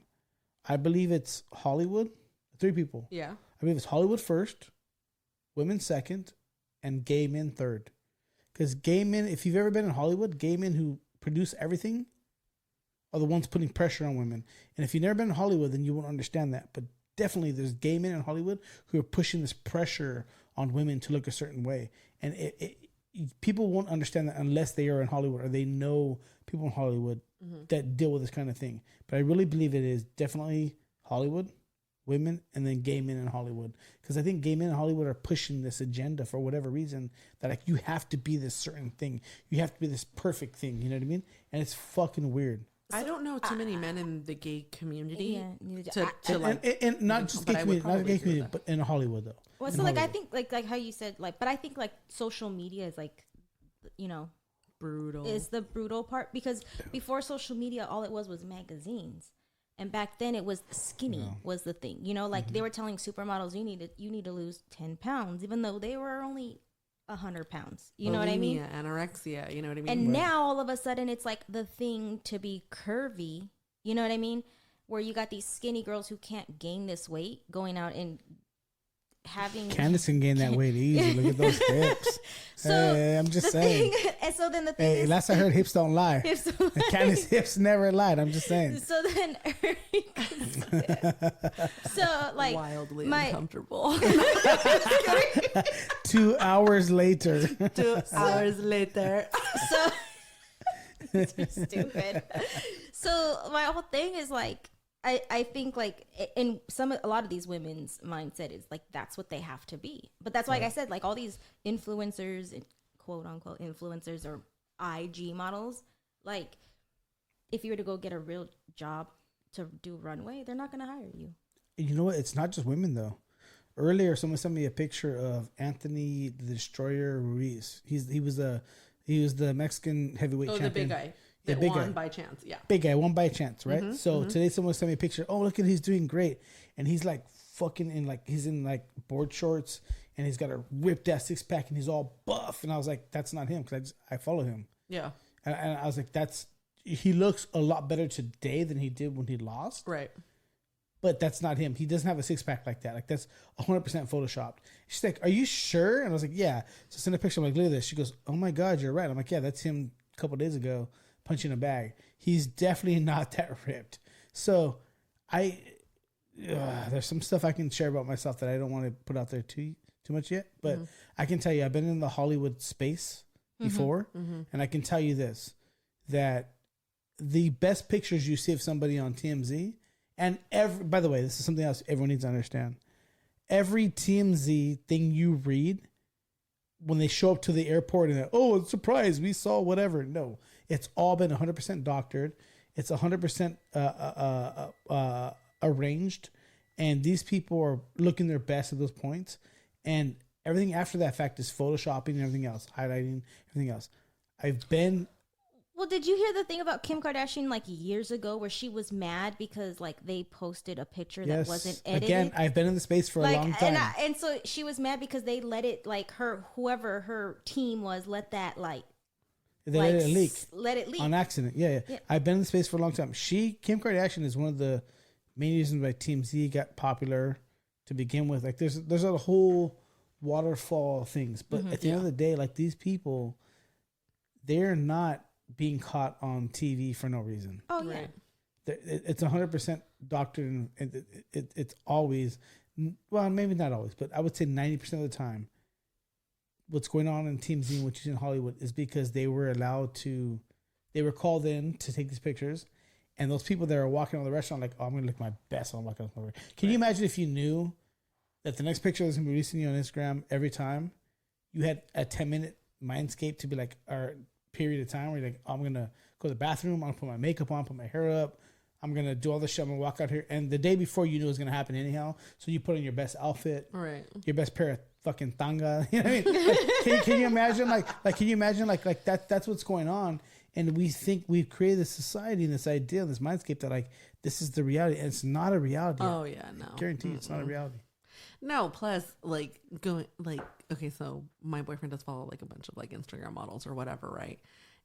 But I mean, like, he has never once, or even like in my hoe days, like the guys that I was with, they never once ever said I needed to be skinnier or needed my boobs need to be bigger or you need to, squat more or whatever. Like, they were loving all of this, and I didn't hear anybody fucking complaining about anything. And I don't look like Kylie or anything like that. Like torta primera. Yeah, like I don't even understand that. Like that. And for me, it's just like, if it's not your cup of tea, then bye. Like, I got somebody else I can call. Exactly. Then okay, So I think there needs to be more of that like mentality with women versus like, you're just not going to be everybody's cup of tea. Like, just love what you have. And my daughter's father, like when we were like, he was engaged to some chick, and don't get me wrong, she was really pretty, just she was ugly as a person, just the way she was, right? Mm-hmm. And he would always, like, when he would try to like pick fights or whatever and start talking shit to me, it was always like, oh, you fat ugly bitch, da da da. But at the end of the day, I was like, Jesus. Well, this fat ugly bitch still gets dick, so what? Like, call me what you want, because I don't give a fuck. That's your baby daddy? Yeah, my daughter's father. Damn, that sucks. So, like, it's like you could say whatever you want to try to make me feel some type of way, but I'm already at a point in my life where nothing you're going to tell me is going to make me feel any less of myself. Like, I look good. I don't get, this fat bitch still gets dick. Like, at the end of the day. Like, she gets it often. But by looking at her, trust me, she gets it often. So she getting that dick at least twice a week. So I'm just saying. So it was just like, you know what I mean? Like, you can say what you want to say, but like, it's, so you gotta feel like you're not everybody's cup of tea. But at one point, I was I was that fat bitch that was fucking you. So you know what I mean? I was your cup of tea. Hey, yeah. I always say you can unfollow me, but you can't unfollow eating my ass. You know? I'm just saying. I'm just saying. You know what I mean? I can't stop thinking about the eating ass right now. My ass was clean. Bro. My boyfriend said something to me the other day where he was just like, God, babe, you take really good pictures. And I was like, oh, I'm thinking of starting an OnlyFans. And he's like, okay, but I'm going to be your only fan. How about that? And I was like, all right, fine. See, but I love that, though, because here's the thing. A lot of women I follow, like especially the OnlyFans chicks, they get super butter because I talk a lot of shit about OnlyFans. I do, right? They get super butter. I'm like, look, you can't expect me to respect you if you're showing your asshole for $6 a month. $6 a month? I'm sorry. You just can't. And if you do, Damn, I didn't want to do all that. I just want to show some feet. Not my butthole. Sorry, guys. She wants to show her athlete's feet. No, but you know what I'm saying though. Like you can't expect me to respect you. Like they got mad at me. Fucking Javi followers that who were like OnlyFans chicks. How dare you talk about OnlyFans chicks? But I'm like, bitch. But see, I feel like okay. So here, hold on. Let's say something. Oh, shit's gonna get serious. So what's the difference? What's the difference from having respect from a person who has an OnlyFans to being a stripper? I wouldn't date either. No, but not that I think either of them is not respectable enough to date. But me personally, I would not date either. Okay, but before we even talk about what you go to the strip club? How you said it, do you go to the strip clubs? No, have you? I'm not a strip club person at all. No, because I feel it's 2021. I've said this, by the way. I've said this since 2003. That if I want to get laid, I can go to a regular club and pick up a chick and come home and get laid. Why am I gonna go pay to get a quote unquote fucking good time for 2 hours for $200-300 and then have to pay her $1,000 later to fuck her like that? Okay, so when you were younger, did you get any of like Playboy? I mean, any of these like to jack off? Yeah, but not to fucking like it. So the difference between then and now? Yeah, but like a Playboy or like a Hustlers magazine would be like the equivalent of somebody having an OnlyFans. It's just not multiple different women in a magazine. It's just one chick. No, because the difference is back then, you could not find that chick if you wanted to fuck her and offer her $1,000. Yeah, but no, because you're not guaranteed to fuck all these girls that are on OnlyFans. Those OnlyFans chicks, let me tell you something. Someone who's been in the industry, for 90% of those women on OnlyFans, if you paid them enough, are gonna fuck you, for sure, 100%. I was going back to something else. Even before Javi said what he was saying about that. How about this? If you, as a female or a man, decide to open up an OnlyFans and post your asshole, post your feet, whatever you're posting for however much you're charging, that's your decision. Whatever other people say about it is none of your fucking business. So I'm going out on a limb here and probably somebody's going to get mad, but those women that said something to you that came after you for why did you do this and blah, blah, blah. You have a problem with what you did then. Yeah. You don't have a problem with what I said. You have a problem with somebody saying about what you're doing. Just fucking do it. Who gives a fuck? Yeah. You made that choice. You have to live with it. And I've said it often, and I'll say it again. I don't give a fuck what you do with your life. If you want, put it this way, if you're a gay guy on a Sunday and you want to suck 6 dicks in the fucking church parking lot on a Sunday, I don't give a shit. That's your prerogative. I genuinely don't care. Like that's me. Like I genuinely don't care what anyone wants to do with their life. As long there's two things I say. As long as you don't force your life on others. That's the most important thing to me. Actually, I'll leave it at one. You can do whatever you want to do with your life as long as you don't force your life on others. You know what I mean? And I'm going to quote the Missy Elliott and say, ain't no shame, ladies, do your thing. Just make sure you ahead of the game. Exactly. Yeah. I mean, if you're going to do it, do it. But don't fucking have a problem with when other people say something. If somebody else wants to have your name in their mouth, guess what? I say, leave their name in their mouth. That shit tastes good. Yeah, that's why they fucking keep it in their mouth then. Oh, well. But understand that it can be there, right? Like I put myself out there. Did people talk so much shit about me? That's what I'm saying. If I had an OnlyFans and people were talking shit about me, oh well. Like you're not paying my bills. 2, like what I'm doing, you've got no control over. Right. Like that's it's me. It's my life. I don't give 2 fucks. Like, and your 2 cents really aren't paying my bills. Right. So it's not. I mean, so if you were to. That's why I don't like how she said, like, obviously these women have a problem with themselves or what they're doing, or they know in their head, like, I shouldn't be doing this. Because at the end of the day, like, you got to be okay with it. You got to be okay with doing what you're doing and not giving 2 fucks. Not even if your mama knows what you're doing and she has no. Because if I was doing it and my mom knew, oh, well, like, I don't. Hey, some of these girls be doing with their mama. That's a crazy thing. I got the girls who follow me who are like, doing crazy shit with their moms. I'm like, what the fuck is going on here? But again, the only people that matter for me, anyways, it is my kid and my man. That's it. That's all that matters, right? Yeah. So that's and he's not down with the OnlyFans, so I can't have it. You're so stupid. He was so funny though, because we were joking, and then he was like, "How about you gonna only have one fan?" I was like, "Oh, okay, fine." You're I was like, like, "Shit, I thought we were joking." Hey, you were testing the waters, and he's like, "Nah, bitch." Maybe I was like, "Fall back, pay for a vacation or something." You know what I mean? Again, I have cute feet. You're stupid. Tamiko's got cute feet. Shut the front door. I'm gonna close the bitch on my feet. We're gonna test this Hey, out. we have to do this shit tomorrow. Fucking Tamiko's feet tomorrow. That's so funny. Nah, it's just we're living in weird times. I don't know where to go with it. You know? I want to bring something up. Okay, so there was Bring it up, something. so- It was a few months ago. Honestly, I don't even. It might have even been. No, I think it was after we recorded last time. So you post a lot of different stuff, right? Like everything just from happy opinions rainbow about stars everything. to fuck off. I post a lot of crazy shit. There was something that like, and I don't even remember what it was, to be honest with you. That's how significant I guess it was, right? And I am assuming maybe that day I was like in my feelings or whatever about who knows what. And I was like, me. Like I commented on your post, and it was just like, and we kind of got into it a little bit. And then I was like, you had said something, and then I thought about it, and I was like, why am I having a conversation with my friend on his Instagram? Like, that's ridiculous. Which that Instagram is not even like yes, you post personal stuff, but it's more like a public meme page. So if I wanted to have a conversation with you, I just need to pick up the phone and text you and have a conversation with you. Right. But it made me think like that, like other, like people that get offended by things and things like that was just like if you like, you don't know these people. In my case, I do know you. So it was like, if I really felt a certain kind of way about it, I could have just texted you and it would have been over or whatever, you know? But I just like looking back again, it was so insignificant. I don't remember what the post was about, but it made me feel like do you have things that you post? Like you say people come after you and they say certain things and blah, blah, blah. Is it like women? Is it men? What do you get? It's like 95% women. Wow.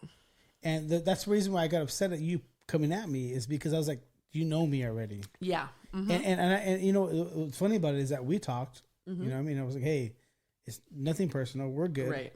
But if you make look an asshole more than I really look an asshole, you're not helping out the cause because women here are looking after you. Right. Because if you may not want to believe it or not, but women look at you guys as like, oh, these are dope ass women, like fucking whatever. And I was like, dude, you know me better than that, than to say what you're saying and put me out there like that. So for me, it was more of like a, damn, Tamiko, really? Like, fuck.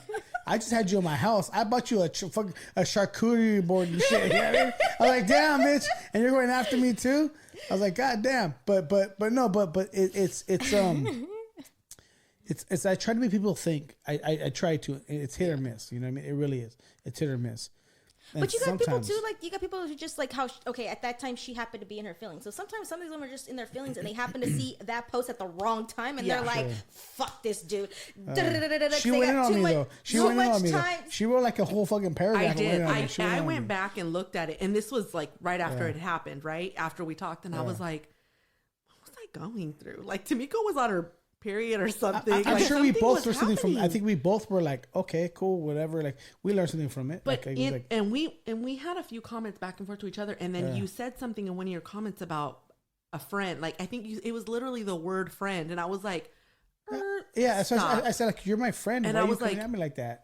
Like you're right, because I don't talk to my friends through their Instagram posts. Like if I wanted to say something to my friend, I would text or call my friend because it's that serious. Yeah.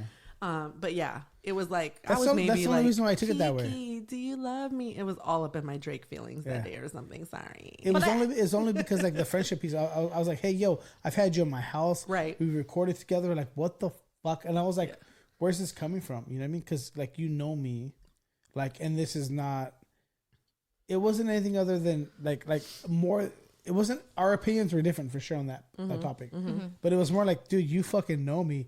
Why are you coming at me publicly? Like, I would never come at you and address you publicly. Like, what the fuck? You know what I mean? I feel like too, like some people are just bitter and unhappy and have too much time on their hands. And my other thing is second is when somebody posts things and they react to it, sometimes the shoe fits and they just don't want to admit it.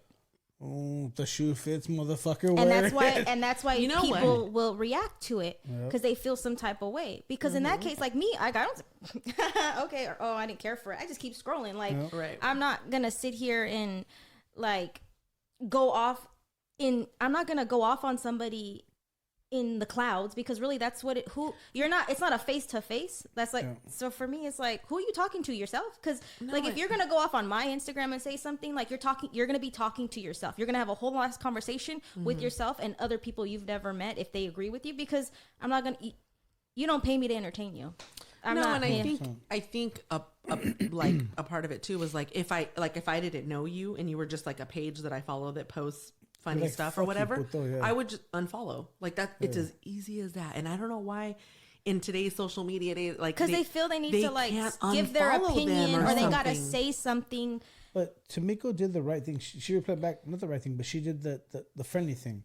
She's like, hey, bro, I didn't mean it like that, and whatever. And she's like, I was like, all right, cool. I said, but you gotta understand something, like, I get attacked all day. No, because then someone else got in on it. No, like and then 5 women jumped in on it and were attacking me. But you know and what I was like, Tamiko, you so. started some shit that like you gotta understand. Like I would never do that to you as a friend. Like you came at me in a way that it's gonna. In other words, you have to think ahead of time of how is this gonna create an attack on Javi. You create like a full on boar attack. I had like 5 women fucking going into me. It was fucking horrible. I was the president of the bitter Betty's bitter bitch today. That day, she was a bitter bitch. I was like, fuck, dude, I'm getting attacked for it. And they were like, one of our peoples is going down. We gotta jump in. They were like, this is a Titanic, bitch. Fuck the man. Get us sports for all the women. It was fucking crazy. I was like, God damn, dude. What are you doing over here? So they attacked you. And, see, Tamiko, now you know what I was dealing with. See? Tamiko, now. And you're being attacked. So you were saying like, oh, you're attacked daily for things you post because women every don't like. Fucking day. Okay. Every day. Not just women, men. Men too. But the thing is, come in, let's clear the air. It's not just women. Dudes come in my fucking DMs all the time. I'm like, dude, you're a bitch. And I tell them flat out, and then I block them. You know what I mean? The difference is like me, like I wouldn't even, I wouldn't entertain it. I probably wouldn't say it. I would let them see that I seen it and I blew it off. Yeah. And I would allow them to keep following me. Go ahead, keep following me. Like, obviously I'm entertaining you for something. It's like, hard when you have thousands of people giving their opinions every day. But what do they say? Like opinions are like assholes. Everybody that's has part one. of me. But I try to be humbled. I try to reply to everybody. But that's your problem. That's my problem for sure. So you don't have to. You could just like. But I have the following I have because of that, though. You know what I mean? Because I think people really do like to interact. So a lot of people tell me like, "Hey, I follow these big ass," and I'm not gonna name their names now because next time, fool, if you want, I'll give you some money. I'll mention you. But there's like 2 or 3 big podcast platforms, not podcasts, but main platforms out there who they don't interact with none of their followers. And my followers are like, I love the fact that when I message you, you message me back. Yeah. Okay, but that's one thing to entertain or reply back to people with something that are positive. But if they're negative, you don't gotta say nothing. I mean, you don't have to. Just like if they're going in on you on your I'm gonna give you access to my Instagram, and I want you to think of it from my perspective. An Instagram takeover? No, I'm gonna start liking all their mean comments. That's gonna be me like, oh, you did it. I'm gonna like it. Shit. Because if it was her, I think it would be a different story. But see, I'm not a petty person, but I think it got to that part, I'd probably be petty. I think if you had to deal with this every day, it would be a different story.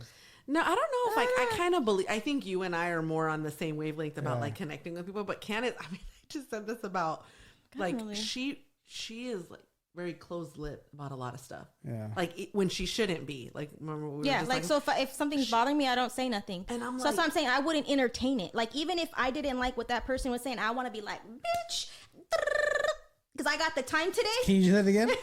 Bitch.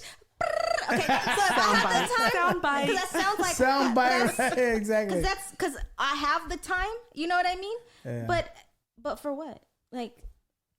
I'm not gonna. And I would get into it. Like I'm gonna take a week off to reply. I have a lot to learn, but right now the people that follow me, I feel like I owe them something, a little bit of something. If I had like 100,000 people, I couldn't do it.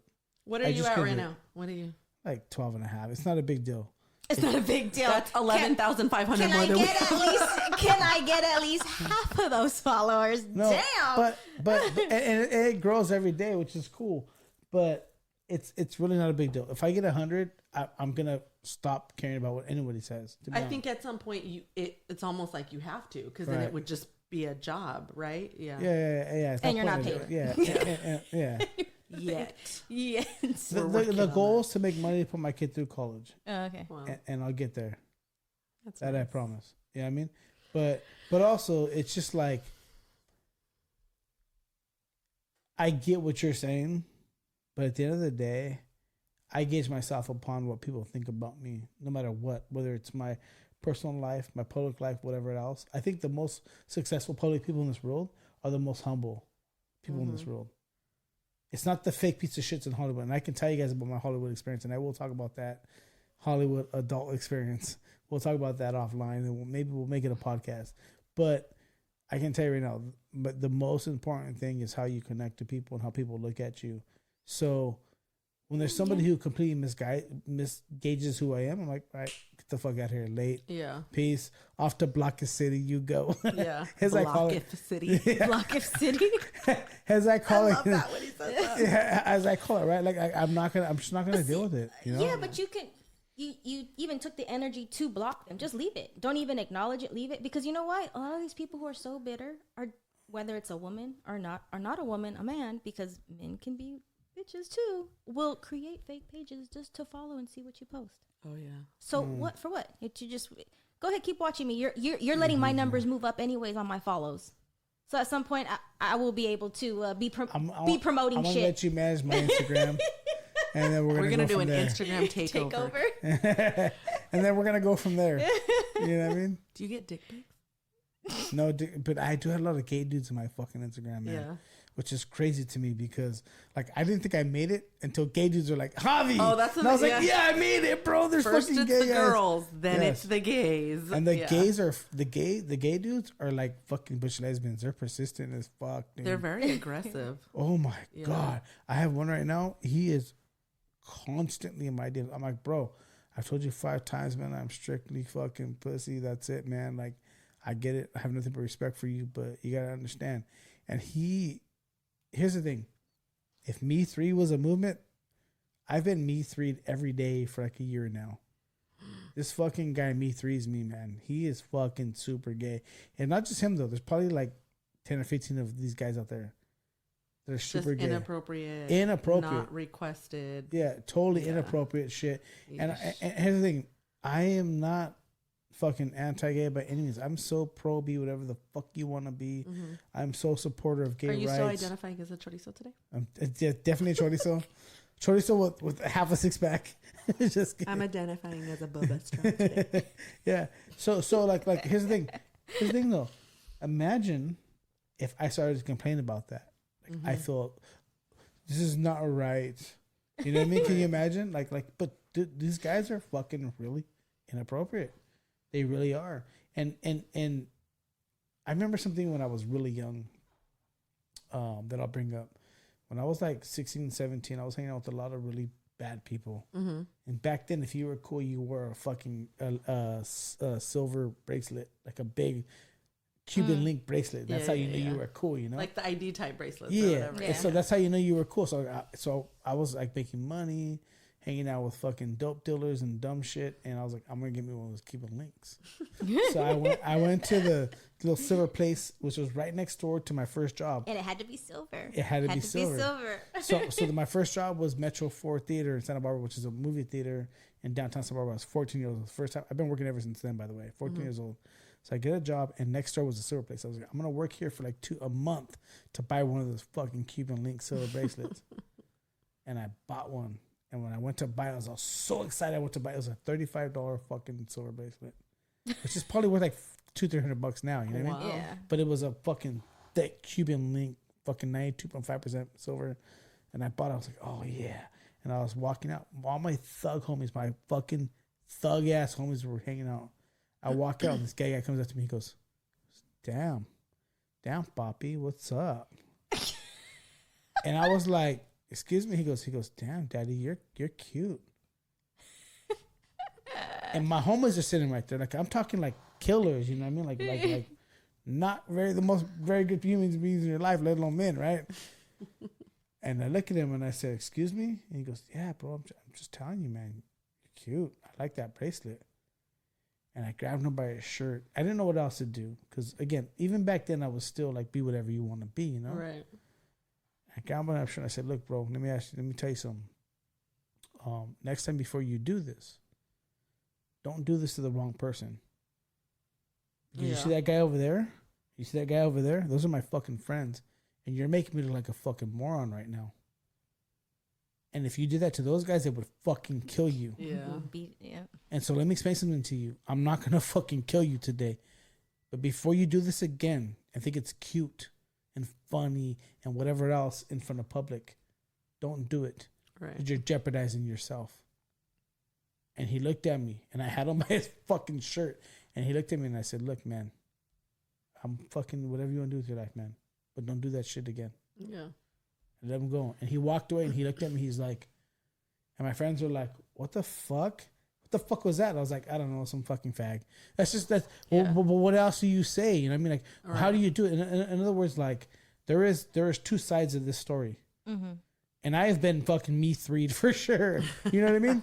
Multiple times. And in my inbox on Instagram, I'm me three'd all day. What if I put all those guys on blast? Yeah. Could you imagine? Would anyone care? No. Right. Why would they care? Because they're gay guys. No. But they're disrespecting me too. They're being. I feel like there's a like I feel even at like in the gay community, I think that should be something that like if you're not gay, like it should be known. Like if you hit on someone and they don't identify as being gay or whatever, like respect it and keep it pushing. You know what I mean? Right. But I mean, I don't know if that's, so who knows? I mean, maybe that is like a thing, like but maybe they're just not respecting it. I think I know it's a little stereotypical, but they're very aggressive from what I've seen. Some of them like are. Bush lesbians are very aggressive. Well, oh my God. I have bush lesbians from my friends who I can say right now are super fucking aggressive. There was a club in downtown that one time I went with my aunt, and I remember it was like ladies' night. And here I am. I was like super young. I think I must have been like 22. And here I am thinking like, whoa, female, like single ladies. And it was like, no, it was like almost all lesbians. And it was like, you could be looking at some girl and just be like, that is a nice dress. And here comes her girlfriend talking about like, you looking at my woman? I was like, I didn't, what? Like, I was like, I'm sorry, what? Like, did she buy that at Macy's, bitch? I just thought she bought it at Macy's. Yeah. It was like, whoa. But is that Donna Karen? I think that's a Donna Karen dress. I didn't even get that far because that bitch was about to kill me, but yeah. No, that's crazy. But so maybe it's just the gays in general then. But again, I'm super supportive of them. Right. But I'm also, in the same sense of everything else, I'm going to call them out on their shit. Right. For example, right? I'm Equal super opportunity supportive. Offender. I'm super supportive of all, not even that though, because I think it's not offensive. It's just reality. It's a truth pill, right? Mm-hmm. I'm super supportive of all gay activities, wherever it goes. But let's be honest, gay parades are kind of crazy. Yeah. Right? Crazy? Can you imagine if we had a parade of dudes fucking chicks down the street on a Sunday morning during the summer solstice and just banging the fuck out of a chick? You know what I mean? Can you imagine just 60-year-old dudes in fucking gray leather straps fucking the shit out of their wife walking down the street going, yeah, we got dills hanging over here, dude. We're fucking this chick, bro. We're fucking. Can you imagine if you were doing that as a straight couple? Would that be okay? I'm sorry. I've never been to a gay parade. Oh my God! Well, you need to go to a gay parade. I'm sorry. Where is this, and where can I sign up for the float? You never seen the Frisco gay fucking parade? No, I'm talking about the married couple. Oh yeah. No, but you get what I'm saying? Like it's fucking such a double standard. Like why is that okay? And here's the thing. So it's like you're saying it's a double standard. The simple fact that like this guy could keep hitting on you, and you're not being harassed. Because in their community or the gay parade's more than that. I can deal with the hitting on. I can deal with gay guys on my team. It's like a double standard. The gay parade's much more extremes. If you watch gay parades, they're fucking insane. There's walking dudes on all fours and fucking dog leathers and shit and G-strings down fucking San Francisco street, like the San Francisco area. Like it's fucking weird. But see, I think things like that make them look like. They want to be accepted, or you want, how's that acceptance? So it's called pride for a reason. Yeah, I understand. So I understand their pride on. But how is walking a guy down the middle? Because some people take their kids to. That's my point. So it's like, what are you like? Right. So I mean, if you want to be accepted and not have all these issues that gays have, in their community, then have the gay parade, fine. Wear your rainbow color this and your rainbow color that, and cheer and but be your dog walk a guy in a G-string on the street. It's wrong. Come on. Yes. You should have. All I'm you saying. should have some gay guests on your podcast. Oh, I and will. do like I a have my super cousin. conservative. Awesome. No, a super conservative gay, and then a super flamboyant Actually, gay. I have two. And it's so you know funny. What? I have two people on. And we'll just sit on the couch and eat popcorn. I have two people in mind. You guys should be here for that. I have two people in mind. You know what's so funny is I have a cousin, right? I will show up is a in lesbian. rainbow everything. Like I will look like a drag queen. But again, I'm so supportive of gays. Like, fuck who you want to fuck, love who you want to love. I don't care about that. I love. But the at the same token, don't dog walk a 6-year-old man down the street with a gag ball in his mouth. Gag ball in his mouth on all fours with a fucking muzzle on his face. Well, and that just goes. It doesn't matter whether you're gay, weird. straight, purple, yellow, whatever. Just some of the stuff should be kept indoors. Like that's all I'm saying. That's all I'm saying. I get what you're saying. I get what you're saying. All I'm saying is you know what? Here's what it is. It's 2021. Gay people, you made it 5 years ago. You made it 5 or 10 years ago. You've made it. I'm fucking happy for you. Actually, I celebrate you. I want you to be happy and to be loving, to be loved. I want gay people and trans people to be loved the same way anyone else should be loved. Mm-hmm. But the same token, when it comes to your parades, man, just chill the fuck out. You know what I mean? Tame them a little. Just chill the fuck out. It's kind of strange. You know what I mean? Because can you imagine? We would go to jail as straight people if I was Candace, your big old booty. And we're walking down Oxnard Boulevard and I'm fucking just banging. They're going, yeah. And I got you in a dog cage and whatever. Can you imagine? We'd go to fucking jail. It's weird. It's weird. Why are we seeing this is normal? In other words, let's not make the fringe normal. Right. Let's make fucking what matters normal, which is, hey, if you're gay, you know what gay means? This is what I told my son too a long time ago. Because I realized that his generation was really all pro-gay everything. And like the gay population is like 2 to 6%. It's low. It's not. It's very low. So, but everything we see on TV, everything else is about gay, which is fucking fine. I get it. We're trying to get them to a place where it's normal, right? Right. But what I told my son is, Papa, when he was young, if you're a gay man, you know what that means? You just like to fuck guys. That's all it means. Yeah. It means what you're attracted to. Right. Yeah. You know, and when it comes to being gay, it's a little complicated. I mean, sometimes you like to fucking sometimes you don't, sometimes whatever. But when it comes to being gay, what it means is you're attracted to men and you want to fuck men, and that's all it means. Other than that, it means nothing else. I had a friend's husband got into a conversation. I'm sorry, lesbians too. Lesbians like to eat pussy and whatever else. Sorry, I have to be balanced here because if you're a lesbian, you like to eat pussy or finger bang pussy, whatever it may be. Sorry. Just want to put that out there. So I had a friend's husband who I've known him for years, and really good guy, like great job, wonderful husband, great father. And one day, just in conversation, shared, I think the conversation started because I was sharing, I know we talked about it before, but I had a scout in my Girl Scout troop that I was a part of years ago who is trans. And I was sharing that story with my friends, and he was like, wait, what? Like, no, that's not okay. And then he's like, well, if my sons came out and said they were gay, like I would disown them. And I was like, I was so in shock. I had nothing to say. I couldn't even like respond because never would I ever think that he would say something like that, knowing how much he loves his children and what I thought he was this great man, it was just, I couldn't believe it. And I was like, wow, we're still there. I was like, wow. Oh, yeah. And he's, close to my age. So he's not like quote unquote old school, do you know what I mean? Or whatever.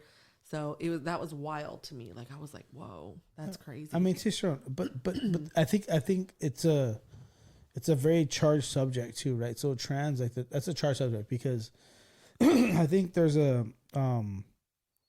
we're not really, we haven't really, people that judge this thing, like what you just said, if I look at it for what it is, the guy's a piece of shit, he should fucking, whatever. But there's a whole other aspect to this that we're not really thinking about in society. Mm-hmm. And that is, at what point do we say, hey, child, you now get to have an adult voice? And you now get to make an adult decision. Mm-hmm. So if you're 5 or 6 or 7 years old and you are a young boy and you want to transition over to being a woman, at that point, do you really know or understand the ramifications or what that means? Even if you really believe that you are a trans woman at, say, 8 years old as a boy, do adults get to allow these kids to make these decisions? Because I think as parents, like they have to make that decision for their children, because really there's nobody else that's going to make it for them. You know what I mean? Right. I mean, and that just goes with every decision that usually you make for your children. But eight. This child was younger. This child was younger when they started identifying that way. Have you looked into the numbers? So I've looked into the numbers of kids that, this is a new thing, by the way. This is a new sort of phenomenon. Why wasn't this here? So this is another thing. Mm-hmm. We've been around for how many hundreds of thousands of millions of years? Why is this just a new thing in America? I think it's always been around. It's just, I think people didn't know how to figure not to this level. And I also think that, like, even back in the days, people were just put in crazy homes, and because it was like they identified, or they thought, or they got caught. I think you should do research on this. I think it would blow your mind. So I absolutely do think it would blow your mind. But the thing is, at what point do we stop saying, at what point do we become parents? So it's okay. And again, I'm not unsupportive of this. Right. It's okay for an 8-year-old or a 5-year-old to say, this is how I feel. But it's also okay for a parent to say, that's fine. But we'll figure this out over the next few years together as a team. And when you are 13, 14, 15, 16, then we can have this conversation. Because now you're becoming a young adult. But at the age of 5, 6, 7, 8, 9, 10 years old, it's silly to say that a kid knows what they should or shouldn't be. What they do know is what society is telling them to be. Well, I only know this one story, you know what I mean? Because I've never looked into the numbers, because I've never been affected by it at all, except for, again, this one story. They were very close to me.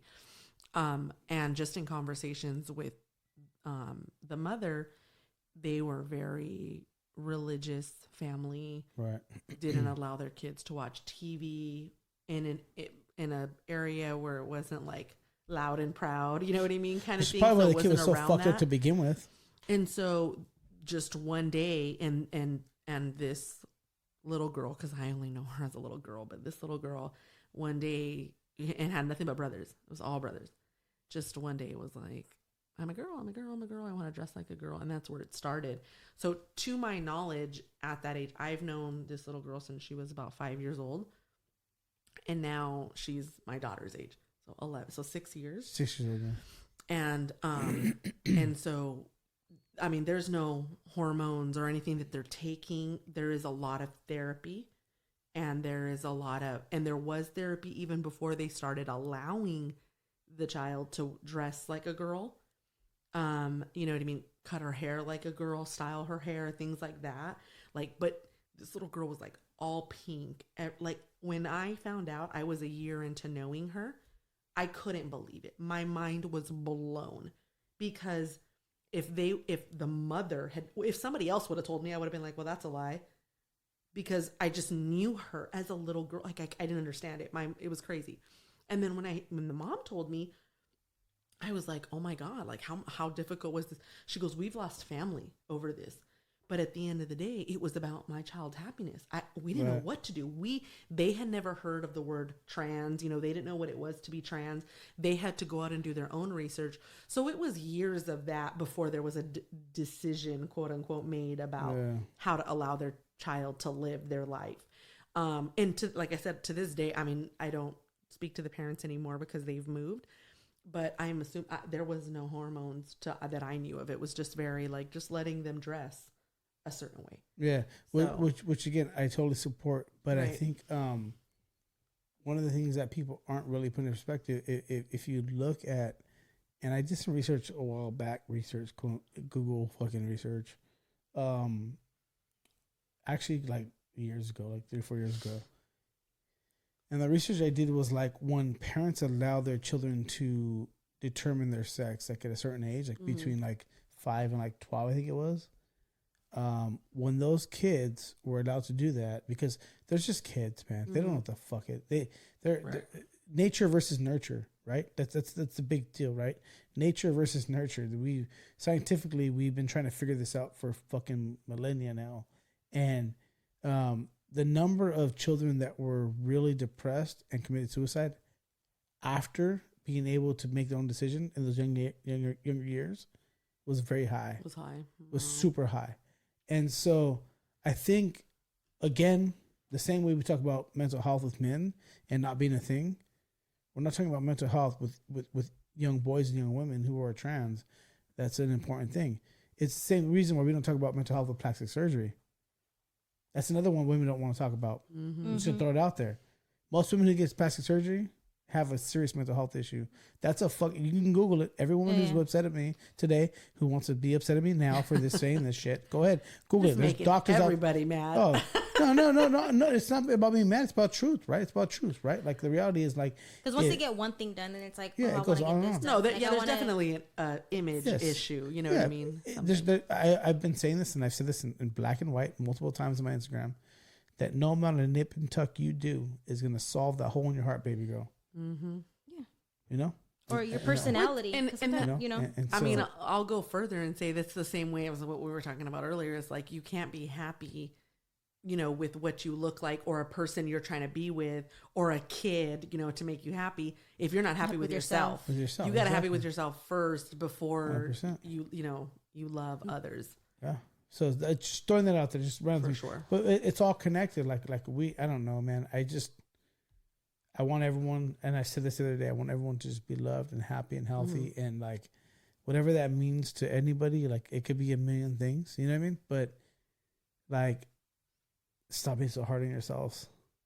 I said that earlier today. I don't know if you guys saw my post earlier today about the guy playing. He's just playing.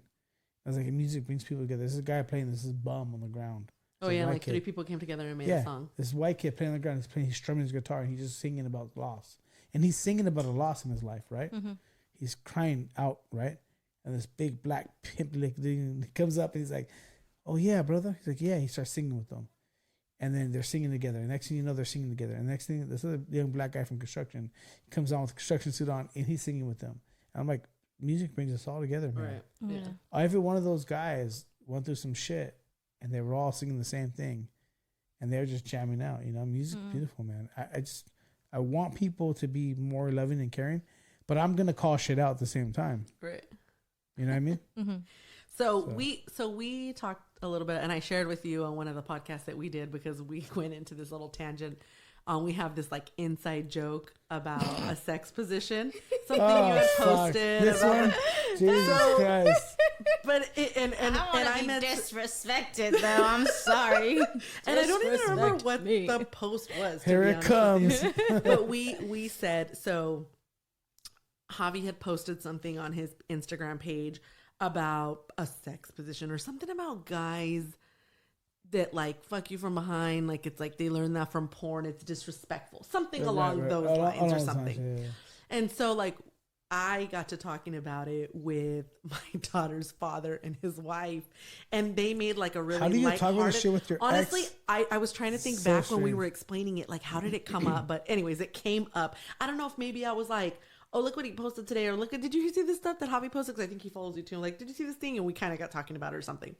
And so I can't remember. I think it was him. Like he said to his wife, like, oh, honey, I'm going to disrespect you later. And so then we were like, no, you fucking did it. So then it turned into this thing where it was like, Tamiko, you got to take the kid because there's going to be a lot of disrespect in this house as soon as you guys leave. So then, like, I shared it with Candace, and then Candace was like, "Oh, I need to find somebody to disrespect me." Hey, Candace, I'll just like any day, bro. I'm just saying, you playing. So it turned into this thing, and so then we talked about it on one of our episodes, and I was like, "Hey, I wanted to let you know that we get into this conversation and we bring you up." But it was just, and I said in that conversation when we were recording, I said like, I think Javi is just like a passionate lover, like, or he's just a passionate person. You know what I mean? So it makes me think like I'm gonna put you on the spot a little bit right now, but like, shoot. What do you, I know you're single and you've been single for a long time. I think you shared with us on the last one. Yeah. What is there an end goal for you? Do you want to be with somebody? Like, well, let's address the passion piece first. Okay. All right. Are you a passionate person, Javi? So, well, let's address it. Hey, stretch it out again, girl. All right, sorry. So to clear the air on kind of my singleness, right? We'll start there. So I have been single for about 8 years or so. It's about the same amount of time that I got full custody of my kid. Okay. So early on, when I got full custody of him, he was in a very tough space. Very, very, very tough space. If I could say it or describe it any way, it was the most difficult time in both of our lives. And I realized very early on that I had a broken child who needed to have the system in his life that can help him get to a better place. And so I decided to put my dating life on hold. That's not to say that I was ever alone or lonely, because definitely was not that. Right. But I didn't entertain anything serious. Pursuing a relationship. For sure. For sure. And a lot of women were okay with that. You know what I mean? Right. So a lot of some no, women they were along okay the way with it. were Yeah, okay but they with weren't Until they okay caught with feelings. it. Yeah. Then they weren't okay with it. They said they were okay with it to get in your pants. My panza. Oh, he's wearing pants, by the way. It's not. No. Dude, I thought it was going to be a no pants day. Like I put on these shorts. But so for a long time, for the first, 4 or 5 years of having custody of him, it was really about finding a way to get him healthy into a healthy place where he can thrive and move on with his life. Right. And then it took a long time to get to that point, to be honest. It wasn't until not that far long ago where we were like, oh man, he's doing good. You know, it was the roughest road I think I've ever traversed in my life. So do you think that if you actually, would have, instead of like just straight focusing on him and actually pursued a relationship with somebody who was good enough to be in his life, he would maybe have a better, because now it's almost like having a second mom figure in his life? 100%. So this is one thing that I tell women often, because a lot of women message me. It's actually one of the questions on the sheets out there is about single motherhood and that kind of thing. And I could tell you this: if there's one thing I regret the most, and me and my son have talked about this, the very first podcast I did with him, and we lightly touched on it, but it was that if I could do this again, I wouldn't negate or put away my need for love and caring, and my need to be tied to a woman who could support me. You know what I mean? In all aspects. And the reason why is because I look at it like this: like, we all have a cup, right? Like, and if my cup is full, then I can pour into others' cups. But my cup raising my son was never full, you know? So I couldn't pour 100% into him. Well, I could do the best I could to give him everything that I wish I could, and to support him, and to get him from a place of, to be quite honest, like deep, dark pits of hell to a better place. If someone was supporting me, I probably would have done a better job. But in my mind, and this is what I want women to listen to, because a lot of women are about I can do it better and I can do it on my own and blah, blah, blah, blah, blah, blah. Oh, I can touch on that one. Sure, of course you can. We started on that one. But in my mind, had I had somebody who was supporting me from a backbone perspective, I could have given a lot more to my child than I ever did. Well, not only that, that person would have added to it, being like the how can you say it? Like the soft hands in the house, like the dinner cooking from a woman, like to raise him, for him to see like that's the type of woman I want to marry. Yes. You know what I mean? Or the soccer mom, or I talk about that in the story time at night, or you know what I mean, depending on how young I know you said he was like 8. He was 10. Oh, he was 10. Okay. Yeah. But I think he would have had like a lot more. Not only you being better, but it would have been a plus on top of that. I always advocate for the yin and the yang. I'm so tired of women saying fucking they're independent, they can do it on their own. Yes, of course you fucking can. But when it comes to kids, it's so much more important. From my perspective as a single full-time father, I should have found the right woman in my life that would have made our lives much better. Yeah. You know, and we would have made, it would have been a healthy family household. And so when people ask me about single fatherhood, both men and women, and I get that question often, and we'll get to the question soon. But when I get that question often, literally every fucking podcast I do, somebody asks me that question. I'm like, you know what? Especially single women. I'm like, you know what? Don't negate your fucking self. Mm-hmm. If you want to be able to have a full cup to pour into your fucking kids' cups, then you need to be full, and that includes being fucked, loved, cared for. That includes all those things. And I put that shit aside for over now going on 12 years. Would you feel? Let me ask you. Would you feel that way if you're like, let's say the situation was a little different. You didn't get full custody of your son, but maybe your son had two parents. They just weren't together, and there was a full and happy life on each side. Would you still feel that way? Absolutely. Okay. Yeah. Because I have a little bit of a love-hate relationship with some of the things that you said, because in my situation, I was single for 4 years before I started dating, and then I waited another 6 years to introduce that person to my daughter. I feel like I waited too long, like taking a lot of different things into account. The fact that my daughter saw me by myself for more than 4 years, you know, so she kind of got used to it, so much so that she's not okay with my situation now. I'm not going to say not okay. There's a lot of different things going on. With your dating situation? Correct. Okay. Yeah. I think it has nothing. I think. Well, you might have given her too much. Yes. Okay. Now she feels like she's being taken. It's like her attention is being taken. There's definitely a balance, right? Mm-hmm. There's a balance. But I think when it comes to parents, like I look at my mom, for instance, when I was a young boy, I fucking was so mad at her. I hated her for a very short period of time because she remarried with my stepfather, right? But looking back now, going through the hard times, that's what families do. Mm-hmm. I love my fucking stepfather because he was my father. Right. If my real father were to die, who raised me, by the way, till I was 13, if my real father were to die, I'd be, oh, that sucks. Mm-hmm. My stepfather were to die, who raised me after that until now, I'd lose my fucking mind. Yeah. It's all relative, is what I'm saying. Like, even if she still would have dated, but didn't bring these men around, right? And then decided to bring the right one around, I think it would have been, because maybe she probably would have found the right one a lot sooner. I think it would have been, you know, a different story. Just like my mom used to always tell me, like, you need to focus on your daughter, and that's it, and you don't need to date, But at the end of the day, I could have been going through the same situation as her. Right. You know what I mean? Because I did date somebody for 2.5 years, for like off and on, but my daughter didn't like him. Like, she did not like. Well, you know, did he have the complexion for the connection? Is what I want to know. No, he didn't. Oh, see, it's all fucked up. So she didn't like him, and you know, they say that like your kids sometimes are like the best, you know, to determine, right?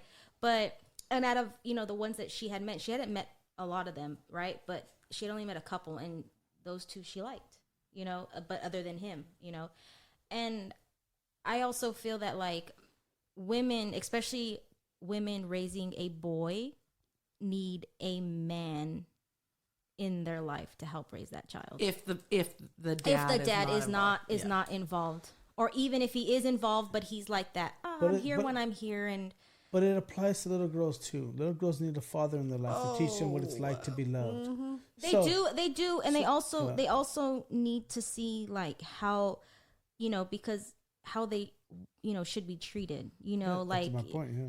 You know, things like that. Like, you know, just there's things that a real man would teach a daughter. Even they would teach their son, just like the basics, like opening doors. Right. You know, they walk on the outside of the side. They're just like basic little things. You know what I mean? But I'm just like, I feel like, but especially like little boys, because I feel that there are things that women cannot teach a boy. Just like there are things, if you were raising a woman, you would need a woman to, you know what I mean? Said it time and time again.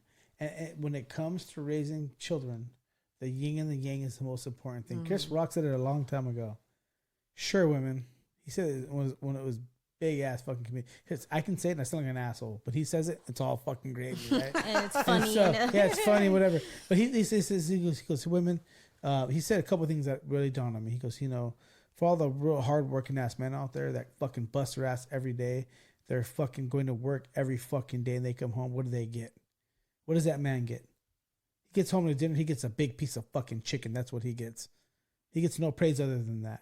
If you think about it, like real families where there's real hardworking men, they save the big piece of chicken for that man, right? Yeah. But then he said, like,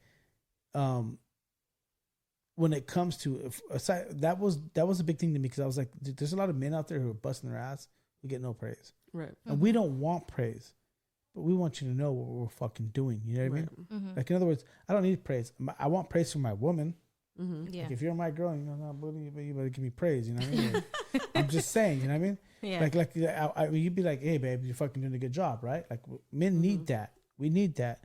We do better when women are fucking championing us and saying, hey, you can be fucking, you are this. You're packing lemons today, motherfucker. You can own the lemon packing company tomorrow. Mm-hmm. That makes men want to achieve better things. Right. We need that. Mm-hmm. We need women. Women today are talking about fuck men. You know what? Fuck that. Men need women. We've always needed women. Yeah. And so to me, the narrative of fuck men is so stupid and dangerous to me. I think that, like what you were just saying, I think that women, a lot of women in today's society, they're so hung up on getting that praise on social media or making it public or whatever, instead of just being like, how about the fact that you have a successful man that you help build that's your reward. Why would how about you be that? Proud of that? Just that. And why would I be proud of being like, babe, you're fucking selling chocolates online. Let's get this money. You know what I mean? Like in those, like whatever her hustle may be. Babe, you run a fucking multi-million-dollar company. Let's fucking do this. Yeah. Like why is supporting the other sex so wrong today? I don't get that. I don't understand that. I don't understand why it has to be men amongst women. Or women amongst men. It's so fucking detrimental to being successful across the board. Especially, again, back to kids, though. Back to kids. When it comes to fucking kids, it's extremely detrimental that there's both a woman and a male perspective on things. Yeah. Like you said, me growing up, for instance, for example, I was a fucking bad kid. I was in a lot of trouble. My mom's baby brother, my Uncle John, call him John.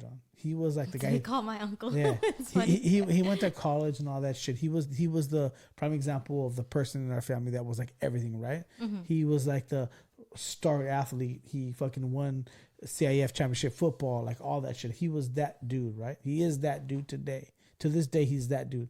I talked to him earlier. I still love him like he's a fucking father to me.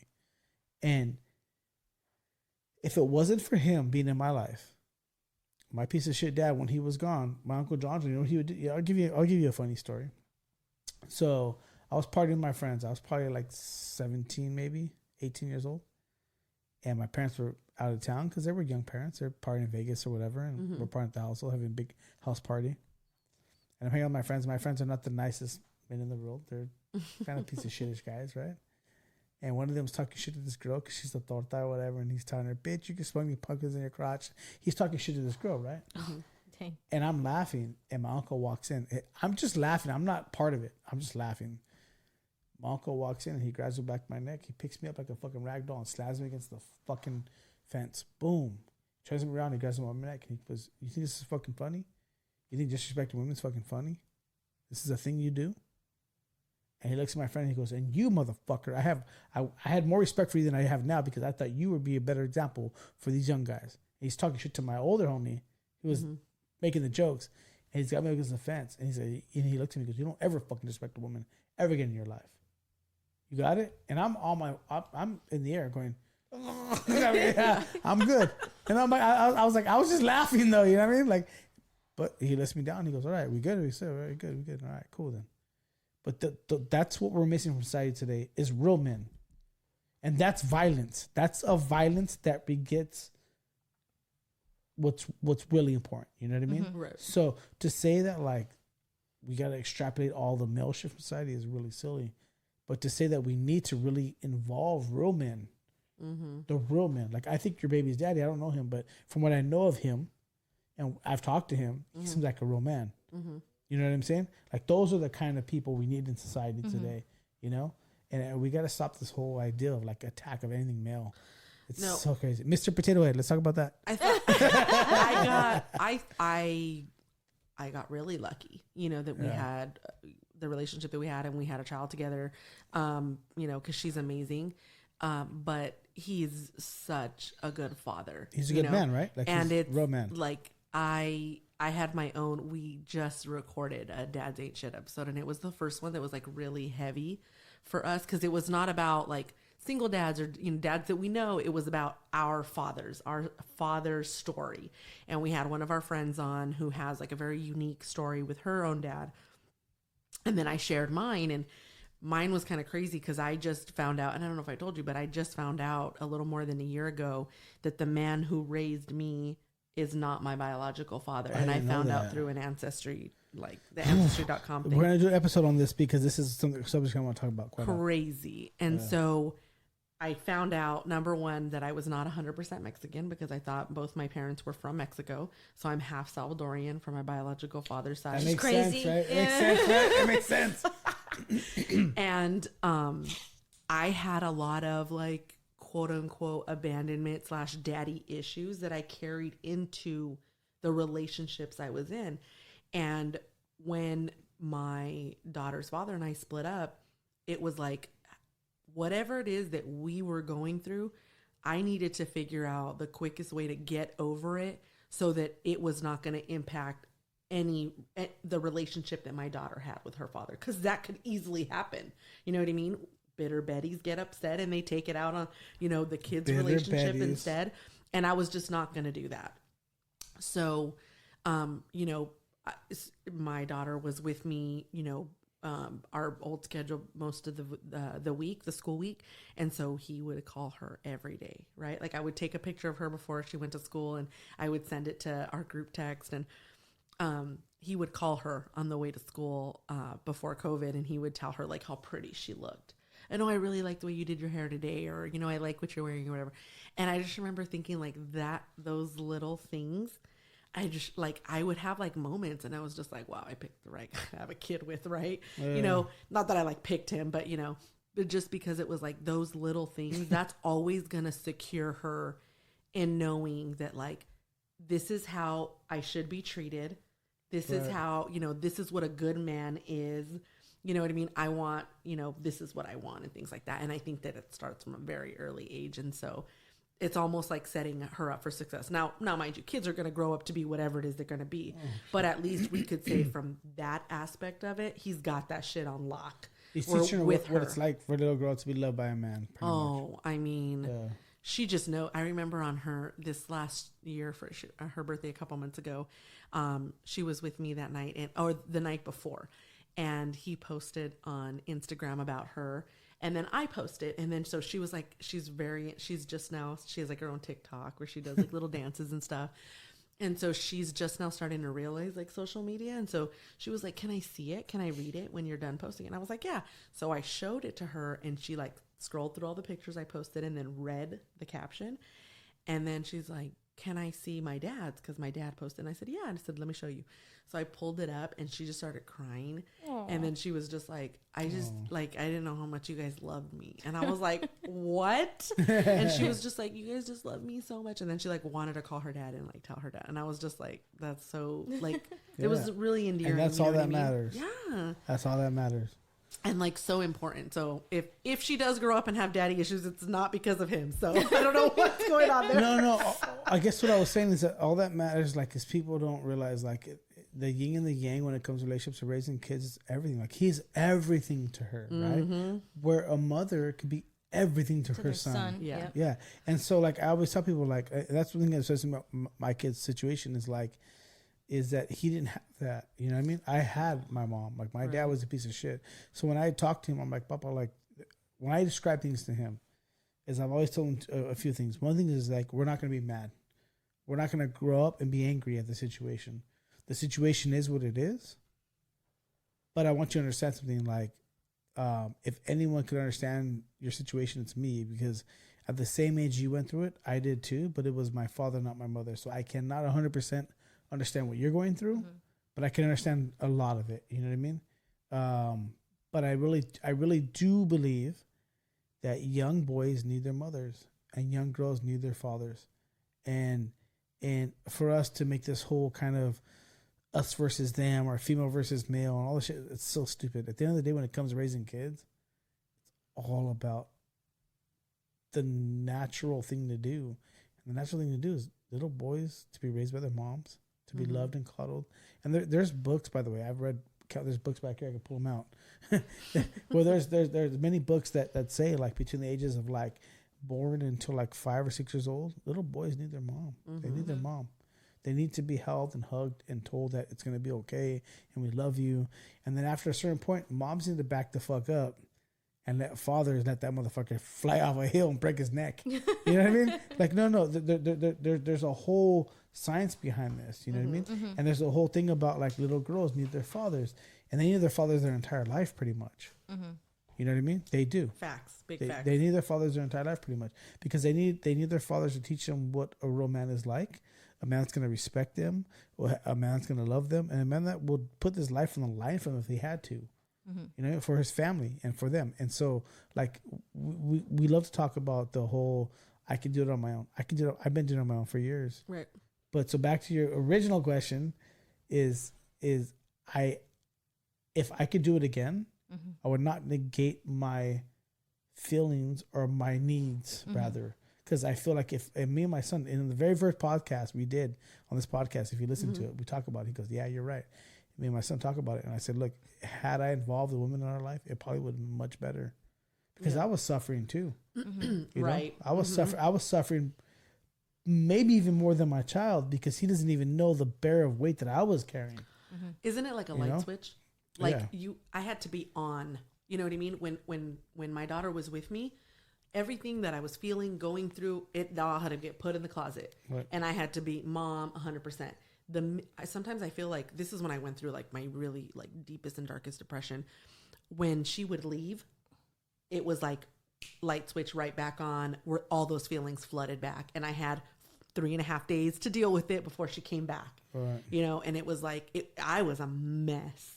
So I personally was not ready to date. I had a lot of things going on personally that I just needed to deal with and get right before I could even think about allowing somebody to try to love me again. Yeah. So I dealt with all that, but I do remember that there was, when I was feeling better and I was ready, it was, I talked about this on one of our episodes, it was seeing my little sister, who's 5 years younger than me, get engaged, that I was like, I want that again. Yeah. It took that.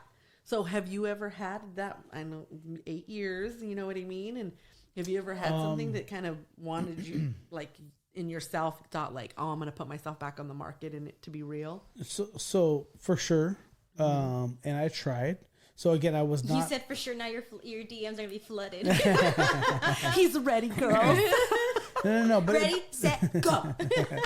No. But I did try it early on. You know, even later on. But again, my being ready for it at that moment probably wasn't right. I also had a problem with attracting very young girls, and young girls are a lot of fucking drama, to be honest. Not saying it's. Let me rephrase that. You were attracting, or you were attracted to? Both. Okay. I think it's kind of I attract crazy because I'm probably attracted to crazy. I've always said that, you know, like I think we attract what we want in a weird way. And so younger women for me were like, oh man, that's a whole other, that's like 5 other podcasts. But what I can say is, I like older men. Yeah. Well, that's the thing. What's the problem is young girls like older men. So I was getting caught up in that situation. Like, oh, I could have this fucking super hot chick and whatever else. But those women weren't ready for what I was going through, what I had to offer, my situation. And so now looking back, I'm like, man, you know, and I'm old now. I'm 41 years old, right? So I never said that shit on the podcast, but I'm old.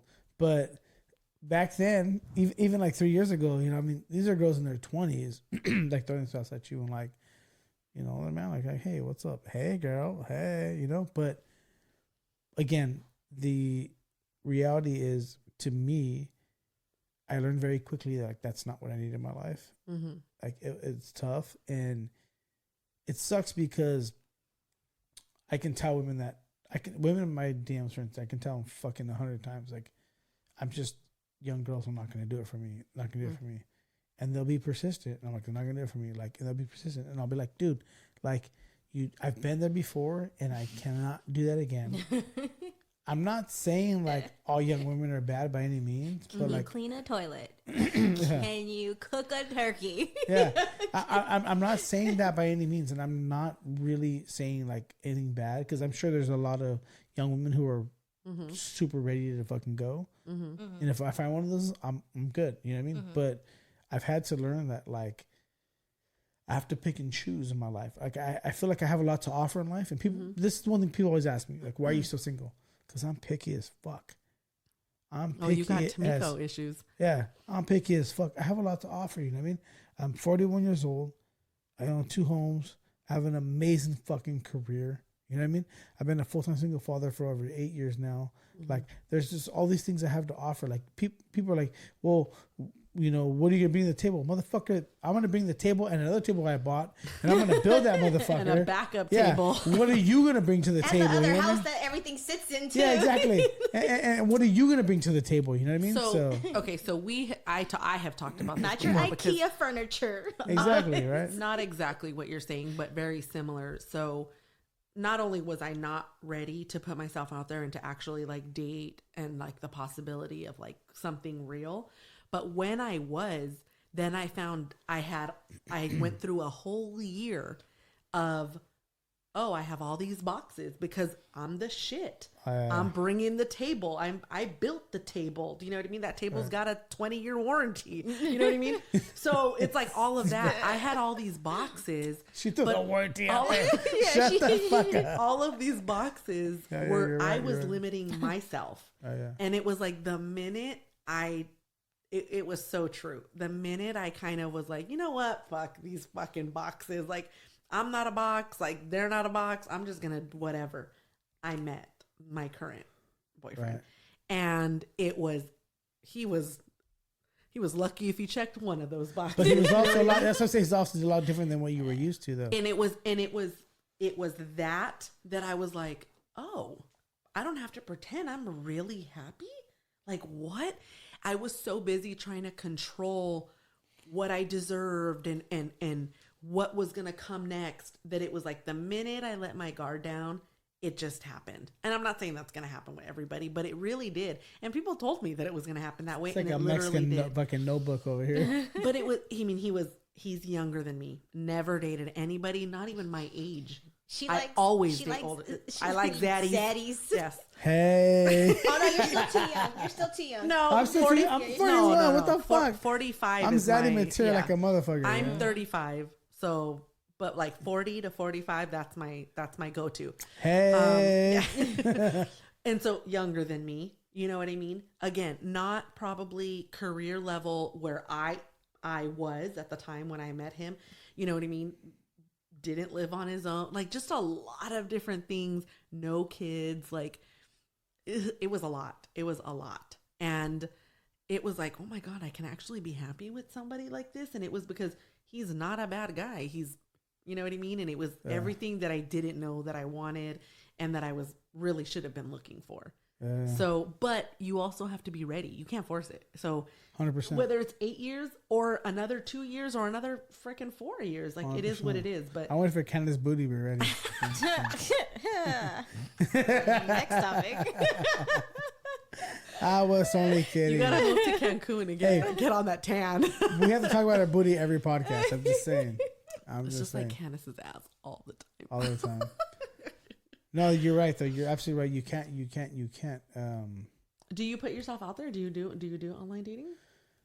No, because like my Instagram's enough to be honest. Yeah. But that's not real. You're not gonna meet anybody on Instagram. I don't know. There's a lot of women out there, you can meet a hookup. I'm not saying you can't hook up. I think there's a lot of real women on my Instagram too. But it's just that I'm so kind of like protective in a sense. Absolutely. Like I know that I have a lot to offer the right person, and I know that person, whoever that person's going to be, has more to offer me. You know what I mean? Well, I'm not asking you to get married tomorrow. Yeah. But again, it's just like putting your. I'll tell you this about. I'm Instagram. single, and let me say it this way. I'll say it this way. I'll answer your question this way. It's a good question. I feel like you need to meet somebody like organically, just either somebody introduced you to her and her not knowing what you have. Because I think people on Instagram who listen to your podcast like, oh, he's got 2 houses. Oh, he what? Oh, he's got a podcast. Oh, he's got 11,000 of course, plus they're not followers. Going to approach you that way. They're just going to organically be like, oh, what? Yeah, I think you're really cute on Instagram. And they're going to hide all that shit. Yeah, that's true. On Instagram, everybody's got an Instagram. There was no effort there. Okay? That's true.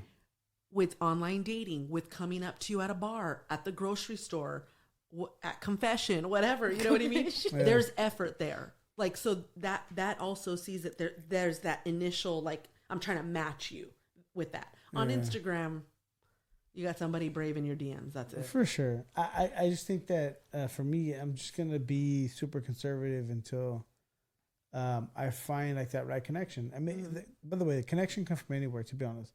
One of the people I fell most in love with in my life was a woman I met on fucking MySpace.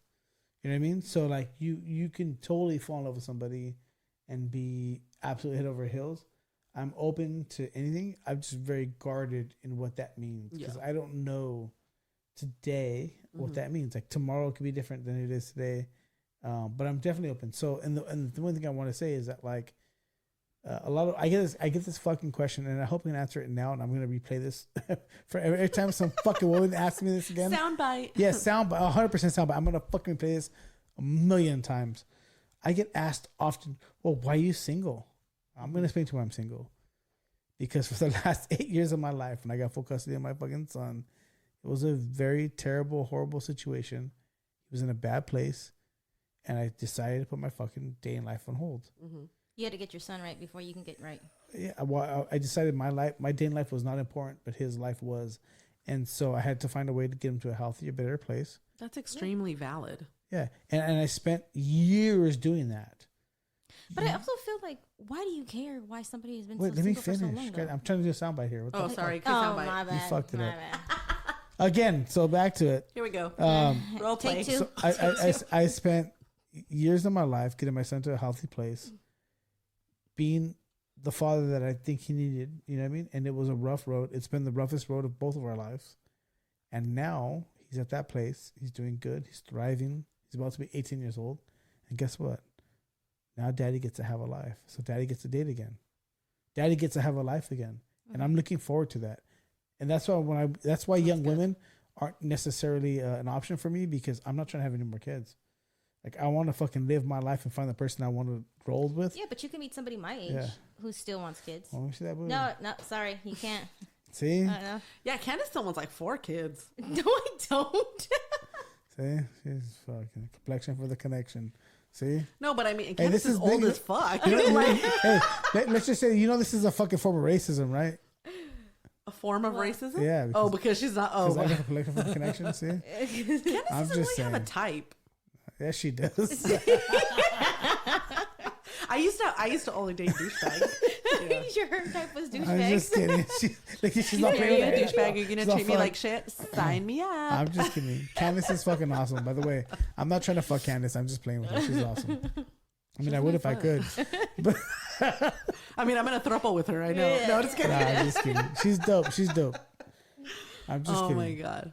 Okay, so but going back to what you were saying. Yes. Go back to why do these fucking women care why you've been single? Like, it's not just women. I got no, they're interested. They're interested. They want to know why, because they're interested. That's my second divorce, the signatures on my second divorce papers weren't even dry, and people were asking me, "When are you going to get married and have kids?" And I was like, "What?" I was like, "I just did that." Wait, what? And it didn't work out twice. Wait, what? But it was like a thing. Well, you're not getting any younger, and I was like, "Yeah, bitch, I know." Like, you don't have to fucking remind me. She's like the J-Lo. She's like a J-Lo shit. I'm just Super Bowl. Did you see that Super Bowl halftime? I'm in my Super Bowl halftime J-Lo right now. I think J Balvin did better than fucking The Weeknd. Oh, we were talking about that. Yeah. But did you watch the Tyson fight when he did that like promo fight? The Tyson one? That was like a concert. Yeah, it was. Did you watch it with us? I didn't. No. It was like, so last night there was a fight on, and Javi and I were talking that it turned out like there was J Balvin came out and introduced Canelo, and it was like that was better than The Weeknd's halftime show, and we said The Weeknd's halftime show was weak as fuck. Oh, it was trash. Yeah. It was awful, and it was just like they need to bring some Latinos back into the Super Bowl. It was bad. We were sitting on the couch, and I was like, The Weeknd, what are we But watching? it was like, what are we? I was waiting for I was bored. someone to come out. Yeah, like, he's whack. I guess it was bad. So last night was a way better one than that. Just saying. J Balvin. Yeah. On the Canelo fight? Fuck. But I honestly, the fight sucked too, but whatever. Anyways. Back to you, girls. Yeah. Back to us. Back Did we cover all of our topics? Did we talk? So your nalgas check. Your mom's nalgas check. Your dad's nalgas check. You guys see a picture Candace's nalgas ain't shit check. Yeah, exactly, right. Hater. Why you gonna be a hater? God. See, there we go. Why you gonna be a hater? I like your all butt. you bitches are just haters. I just don't like it as much as Javi does. I know, exactly. I just fucking, I say it again. No complexion for the connection. It is what it is. Overall, we're like way too many tangents off. But overall, when going back to the topic of podcast, I've been super happy with our decision to do it. Mm-hmm. You know, I'm really glad Candace brought it up and that we went forward with it and everything. I think it's super fun recording with you. We always have a really good time now. Amazing. So I just think it's cool. And whether one person hears it or 50 people hear it or 50,000 people hear it, it at the end of the day, I just love doing it. We just need to get a mixer though, and then I'm gonna control it so that when she goes on tangent, just keeps talking. I'm just gonna fuck you. I will say like that was something that we didn't think of, like the equipment portion of it, like especially like now that we're in this COVID environment where things are virtual, people aren't coming in person. It was like the Zoom thing, getting the sound ready for that. And so the audio and the visuals, and really if you're considering doing a podcast, whether it's by yourself or with other people, a group of people, really look into it and do your homework, because I mean, we're into our second season. The hardware is no joke. Conversation with you. Yeah. And I was sitting there taking notes like, okay, gotta buy this, gotta do that, you know, but yeah. I always tell people like, man, do your homework. Like you can totally do it with like a USB mic and whatever else. You guys are doing it for a while, but the hardware, if you want to do a really good one, it takes a little bit of money, but it's not rocket science though. You know what I mean? Yeah. Anyone can do it, you know what I mean? It's just, I would say, yeah, with just a little bit of an investment, you know? You know that mic you're recording on right now that you're talking into? That's the same mic that Michael Jackson recorded the entire Thriller album on. I remember you told us last time. Yeah, it's fucking dope. It's super cool. I don't even have a singing voice, and I want to sing something. I know. It makes me. Stupid me. I'm convinced I sing better in Spanish, so la la la la la. You're stupid. Shut the fuck up. Why is that? Have you ever done that? Hey, sing to Selena right now. Dude, I literally feel like in Spanish, I don't know why. Like she feels. If there's can you do that again? Mariachi, like, can you do that again? What? The la la la la la la la la. No, la. She's stupid. You're dumb. Soundbite. Oh my god, dude. You're stupid. Oh my god. I know, and I don't even like listening to myself. Like that was like the fear. Like when we're talking about like talking in public, right? Or talk. Like I don't like to hear myself. So if I hear so it's hard. even weird hearing because I feel like I sound like. I feel like I have like this high pitched voice, and like I feel like a little like that's what I hear when I hear myself. It sucks to listen to yourself, dude. Imagine and it's having not even like the want like the peanuts. You know, it's like just like. Imagine having to edit yourself. Editing yourself sucks. You're like, dude, I hear myself. That's the worst thing ever. So what's up? So we're like 2.5 hours in. Oh my god. Holy shit. So let's take a break and then we'll come back and do all the Instagram questions. We can do that. Yeah. All right. Okay. Good stuff. Take a break right now. 2 hours later. Guys, we're back. Note to self, don't ever eat chicharrones on a break. Because I've been dying over here. She got chicharrones on the Sorry, throat. guys. Okay, so we asked Javi to, and we asked our followers to send us a bunch of questions that went in. And because we only got like 200 followers, only one person said something. Yeah, basically. I mean, she's not lying. So basically, these are almost all of Javi's followers. So, this one's a big. What is one thing that COVID has taught you, if anything? Oh, that's a good one. I think COVID taught me that. Here's the thing. COVID taught me that the government can make everyone feel really scared for not necessarily no reason, but just to make people feel really uneasy because fearful. Yeah. I think it taught me about being fear. I think more people would want me to say like, oh, it taught me to love my family more or to, hug my family more or whatever it may be. But I've been doing that since day one, and I've always been prepared for this kind of situation. So to me, it really taught like a fear mongering kind of perspective. And I'm not saying that COVID is not real. I'm not saying that people aren't dying because they are. But I'm just saying that like to me, I didn't need this thing to make me understand that death is real. I knew that all along. You know what I mean? I've known that since I was young. And it didn't reiterate anything for me. And I'm sure I do hope that it does that for the people though. You know? Mm-hmm. So if I could say that. It sounds like an asshole way to say it, but I'm not trying to be like, I'm not trying to say like, oh, it didn't do anything for me. It totally did. But at the end of the day, I knew that, a pandemic, an earthquake, tsunami, whatever else could be, could all be a real thing. So to me, I've always tried to hug my family, love them as much as I can all the time. So death is real, man. What about you with COVID, Candace? She was like, it hasn't taught me anything. I mean, I've lost a couple of family members, so it has taught me. I mean, I already knew, like you said, death. Right. But I think other than like my immediate family, like we lost my grandmother's sister, my great aunt, right? And for the most part, she was old, but not old. She was 78, but she was one of those 78-year-old Mexican women who dyed her hair red and wore her red lipstick and wore her leopard print and, was healthy. But, I think if it wasn't for the pandemic, she wouldn't have passed. You know what I mean? Right. So it made me realize that, like, when small events come up, like birthdays or get-togethers, just because I'm tired, still go. Right. You know what I mean? Yeah. And because you never know. Like, the last time I had seen her had been like over a year. And normally it was a guarantee to at least see that side of the family once a year. It would have been, probably I take that back, at least 3 times a year, because we would normally do a family reunion.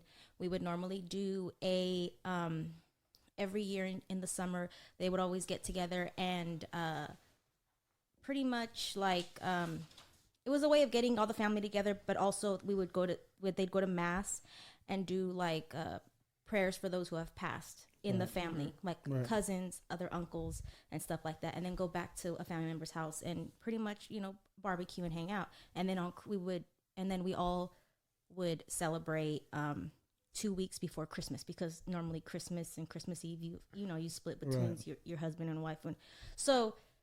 I wouldn't go to other things other than the Christmas event because I was always tired, or so my thing now, I realize that, like, even if I'm tired and I show up for an hour or I show up for 20, 30 minutes, still go, because you never know, like, and it might be your last time pretty much. Yeah. And that, and then I had an uncle who was in the hospital who was fighting for the longest time, so, but he recovered. But I just feel like it taught me that, sometimes you don't want to go to things. I want to make it very clear, by the way, what I said does not negate away from the fact that people are dying. People are sick. People are ill. I'm not saying that by any means. Like, I've lost personal friends to this. You know what I mean? I have lost a family member to this. So it's not by any means saying that I'm negating what's going on. I'm just saying that we have to put a stake in the ground at some point and say, hey, this is what it is. It's here now. And some of us are going to be ill. Some of us are going to die, but we have to move forward, and we have to, if there's one thing I learned in life, is it continues.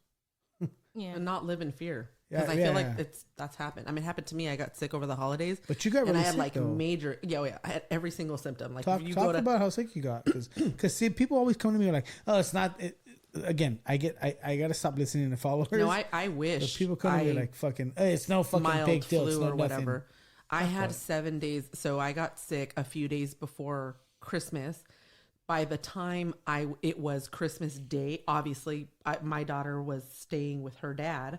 So we had to make Christmas work there. You know what I mean? And my daughter still believes in Santa. So it was like... Does she really? She does. Oh, and so it was like, and her dad and I, we pride ourselves and we go all out. Santa goes all out every year at both our houses. Like, and I mean, to the point where like, I take the presents, we have matching wrapping paper. Like, it's a big thing. So we had to figure it out and make it work. And so did that. And I was so sick on Christmas Day when he FaceTimed me so that I could see her open her presents, like wake up and see her, like, you know, her reaction and everything. I was so weak that I could barely like hold the phone up to watch her. Like, it was like, and then right as soon as it, like, I was on the phone with her for like 30 minutes. I think I hung up and just slept for like 10 hours because that little motion that I did took so much out of me. I had the fever, I had the chills, I had the body aches and fatigue. And then the fevers, there's no break. It was like all day fevers. The weakness was so bad. The fatigue was so bad that there was one time I could barely even get out of bed to pee. Jesus. I would sleep all day. I forget to eat. I forget to drink. I was dehydrated from that. It was so, and then I am a person that, thank God, I don't have ever, like, very rarely do I get headaches. I had now migraines, like my head was pounding. To this day. I still have headaches and they're bad enough now. That's like one of that, and I use my inhaler a lot now, are the only things that I still deal with today. That's so But crazy. I never went to the hospital, so my breathing was never that bad. I was coughing a lot and I did have labored breathing, but to the point where I felt like I couldn't breathe or I had pressure on my chest where I needed to go to the hospital. That never happened, thank God. But I had everything. I lost sense of taste, sense of smell, which makes you not want to eat at all because you can't taste anything. You have no appetite. Jesus. It was bad. And so... You haven't had it? You haven't got it? No? Yeah. So, yeah, I haven't got it either. I'm like, dude. Yeah. And also, too, like, I wasn't going to let, like, I think my whole thing was I wasn't going to let it fear my life and be so, like, like, right, you know. Right. Yeah, I mean, I'll be precautious. I will put, you know, hand sanitizer. I will put a mask on. But I wasn't going to, like, let it affect where I was just like, oh, my God. Like, I wasn't going to live under stress like that. Right. So many people are, and rightfully so. Again, I don't feel like that. This is one of the things you talk about where people are like, oh, well, I am for or against it. It's been so politicized, it's stupid to me. Like, right. I know very many people, including myself, who know people who have lost somebody to this. Mm-hmm. I know people's families who have lost their family members who had to watch them die over a fucking video phone call. Yeah. And that's terrifying and horrible and awful, right? So when people are like, well, I don't care, it's this or it's that, I'm like, no, it's not. It's somewhere in between. And here's the thing. In my family, my parents got it recently and they had a quarantine. My mom has lupus and fibromyalgia. She's a very ill woman. Well, she's very healthy today because she's been doing things to be healthier, but she has conditions that can make her very she ill. lives with. And my stepfather's diabetic. They both got it. They both breezed right through it. You know what I mean? They lost their sense of smell, that kind of stuff. They didn't tell the kids they were sick, which makes me so upset with my parents because they always do that. Mm-hmm. But it's because they love us and they don't want us to worry. Stress over it. But But they breezed right through it. They had basically allergy symptoms. Mm-hmm. I have an older brother. He got sick with it. He got pretty sick. You know, him and I share the same biological mother and father. We're the same. I have a big Brady Bunch family, so I have to say, like, him and I have the same mom and dad. So I don't think my biology would deal with it too well. Mm-hmm. So me being, like, careful shouldn't be a big deal to other people. No, and it's your choice. Yeah, it's my choice, yeah. But also, I don't live in fear. My son's going to be about to be 18 years old. And he's like, Dad, I want to go out. I want to do this. I'm like, you know what? Go live your fucking life. Right. But understand this, though. Because here's the thing. Here's the big but. Right. Go live your life, Papa. I want you to live your life. And I don't want you to be afraid. But if you get sick, your ass is going to be in your room for 14 fucking days by yourself. Right. As long as you understand that, then that's where we're at. It's like, all right, cool. Good. Yeah. Go live your fucking life. Yeah, and so I had just gotten around to be comfortable with going out and seeing people and expanding outside just like my bubble, right? And then I got sick. And I was like, great. And I got sick from somebody in my bubble. Yeah. You know what I mean? So it was just kind of crazy. It wasn't somebody that was going out partying and all that. It was just something just happened by chance. And I think the most that it affected me was I was away from my daughter, because, you know, it's a choice that you make that you want. I wanted to be 100% better. The other parents wanted me to be 100% better before I went around them and around our daughter. So it was like, it was just a decision that you have to make, you know? And so I didn't see her for 30 days, and I was going crazy without her. Like, I was like, it was wild. So yeah. And I don't think it's ever been about like me getting sick and not being able to get better, but it's like what you could infect somebody else that is not going to get over it, or end up in the hospital, or end up, you know, dying. Like, so it's more about that. Like, I just look at it like a respect thing. Yeah. So what other questions do we have? Ooh, switching gears. What drives jealousy and insecurity in a relationship from a woman's perspective? And we talked about a little bit this earlier, but I think that's on you, girls. I'm typing out this one. I think a lot since it's from a woman's perspective, I think the jealousy and insecurity really does come from they themselves are insecure. Yeah. You have to be really secure with yourself, or just let it fly. You know what I mean? Like it probably harmless anyways. You're making it out to be something that it isn't or whatever. Yeah. I don't know. My whole thing is I'm secure, but so like if a man's gonna cheat, he's gonna cheat. Yeah. You know what I mean? You can't control that. And a lot of the times when a man does cheat, it has more to do with other things versus you, like the woman. You know what I mean? Sense. I think women cheat. Women cheat for like they're missing that. They're. I think women cheat when they cheat. They're cheating with just one man, and it's because it's an emotional, like they want the attention, something that their husband or their boyfriend isn't giving them. I think when men cheat, like they cheat with multiple women with no feelings. Could be, yeah. Sometimes, yeah. Sometimes, yeah. We were talking about this earlier. I definitely think that if women focused more on themselves and being better with themselves, like that relationship, that self-love, then that carries on into other relationships, including being jealous with your friends, being jealous with your man, you know, insecure about what your man's doing, where he's going, you know. So I think for sure self-love. Yeah, that goes with that goes with too. Like if you find out your man is cheating, right? Let it go. Like, don't fight for it. For what are you fighting for? Like, you know, like what do better. Like, you know, people cheat, man. It sucks. You know, at the end of the day, like I think we're living really long lives now as humans that we weren't meant to be. I mean, think about it this way. Like a few hundred years ago, like. He just said 30, that was a long life, you know what I mean? So if you fucked and had kids and whatever else, like we're in a weird time right now where like we didn't realize we're gonna live this long. Yeah. And now we're all horny and we're like, fuck, this bitch is annoying as fuck.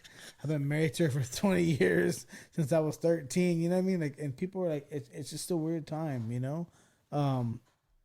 Again, it's nature versus nurture kind of thing for me. So I don't know where to go with this one, but I believe that as humans, we should find a better way to love each other. It's the only way I can say it.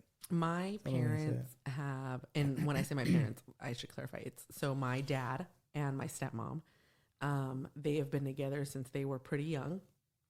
And so they've been together now 31 years.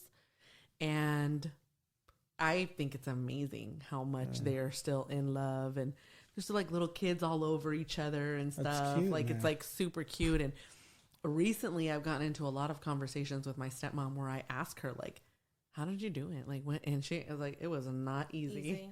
It was rough, you know, but it was like, you don't give up. You keep trying. You find that, you know, that's your person. You know what I mean? You just got to keep going. And I'm assuming the man in that situation is probably thinking the same thing.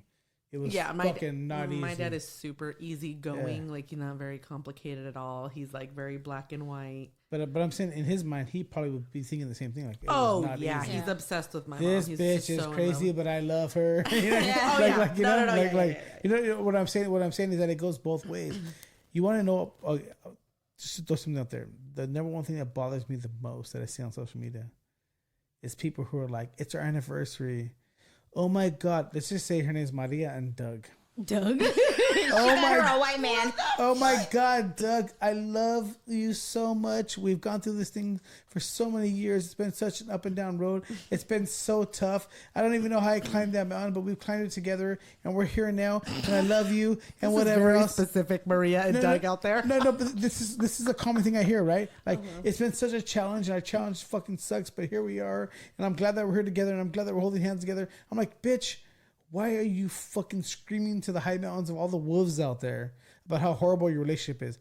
How about you just say, thank you for being part of my life. Happy anniversary. I love you. And thank you for being the person in my life. Because here's the deal. Like, if that was my woman, I'd be like, bitch, you're going to cry about everything that happened wrong and not talk about the one thing that would matter, like that we're still together. like to me. We've been through hell and back. Yes. You know exactly what I'm talking about. Like those are the worst. Women, stop fucking doing that. Because I see women doing this every fucking day. And I'm like, dude, you're inviting the wolves to dinner. Because the guys read that. Like the overshare. Like I can't deal with the overshare. Exactly. And I feel I dated a guy to do that. I was very much about that when I was younger, and it made me realize like none of that shit is real. But like, you invite the wolves to dinner. I never post my boyfriend. Super rare when I post him. And when she does, she's really horny. She's like, I'm gonna post him. No. and it's just like kidding. I don't post him, but that doesn't mean I'm not in a committed relationship just because I don't share with everybody on social media. My family knows who he is. My best friends know who he is. You know what I mean? Like that's my real life. My real life is not social media. For sure. But these people have to like put everything out there. I dated a guy years ago who was like telling me that which it made sense. Now I'm like, yeah, like it made sense then, but even now I think it sticks in my head. When in a relationship, he was telling me that he was like, yeah, I feel like I learned from, I guess, his parents that when you meet somebody and get married, you're always on a day-to-day basis, always going to learn something new about that person. Yeah. Whether it's a good thing, a bad thing, you know what I mean? Like, it's just something, it's not like, oh, you met them and you went through the honeymoon stage and then now you guys are like always arguing. Now, it's always going to be a learning process. 100%. Even when you're married, like for years, forever, pretty much. I get that. All I'm saying is that when you're celebrating your anniversary and all this shit, don't talk about the negative shit. It's like, talk about positive shit. But that's the thing. But why are you like everything sucks and we made it here? We just barely got here. You fucking puto. But celebration to you. Everybody else, the entire world knows that we suck at a fucking relationship. Here's the deal. But that's the thing. Is what I'm saying. It's like that's the thing. Is that's what I'm saying. Is like there's.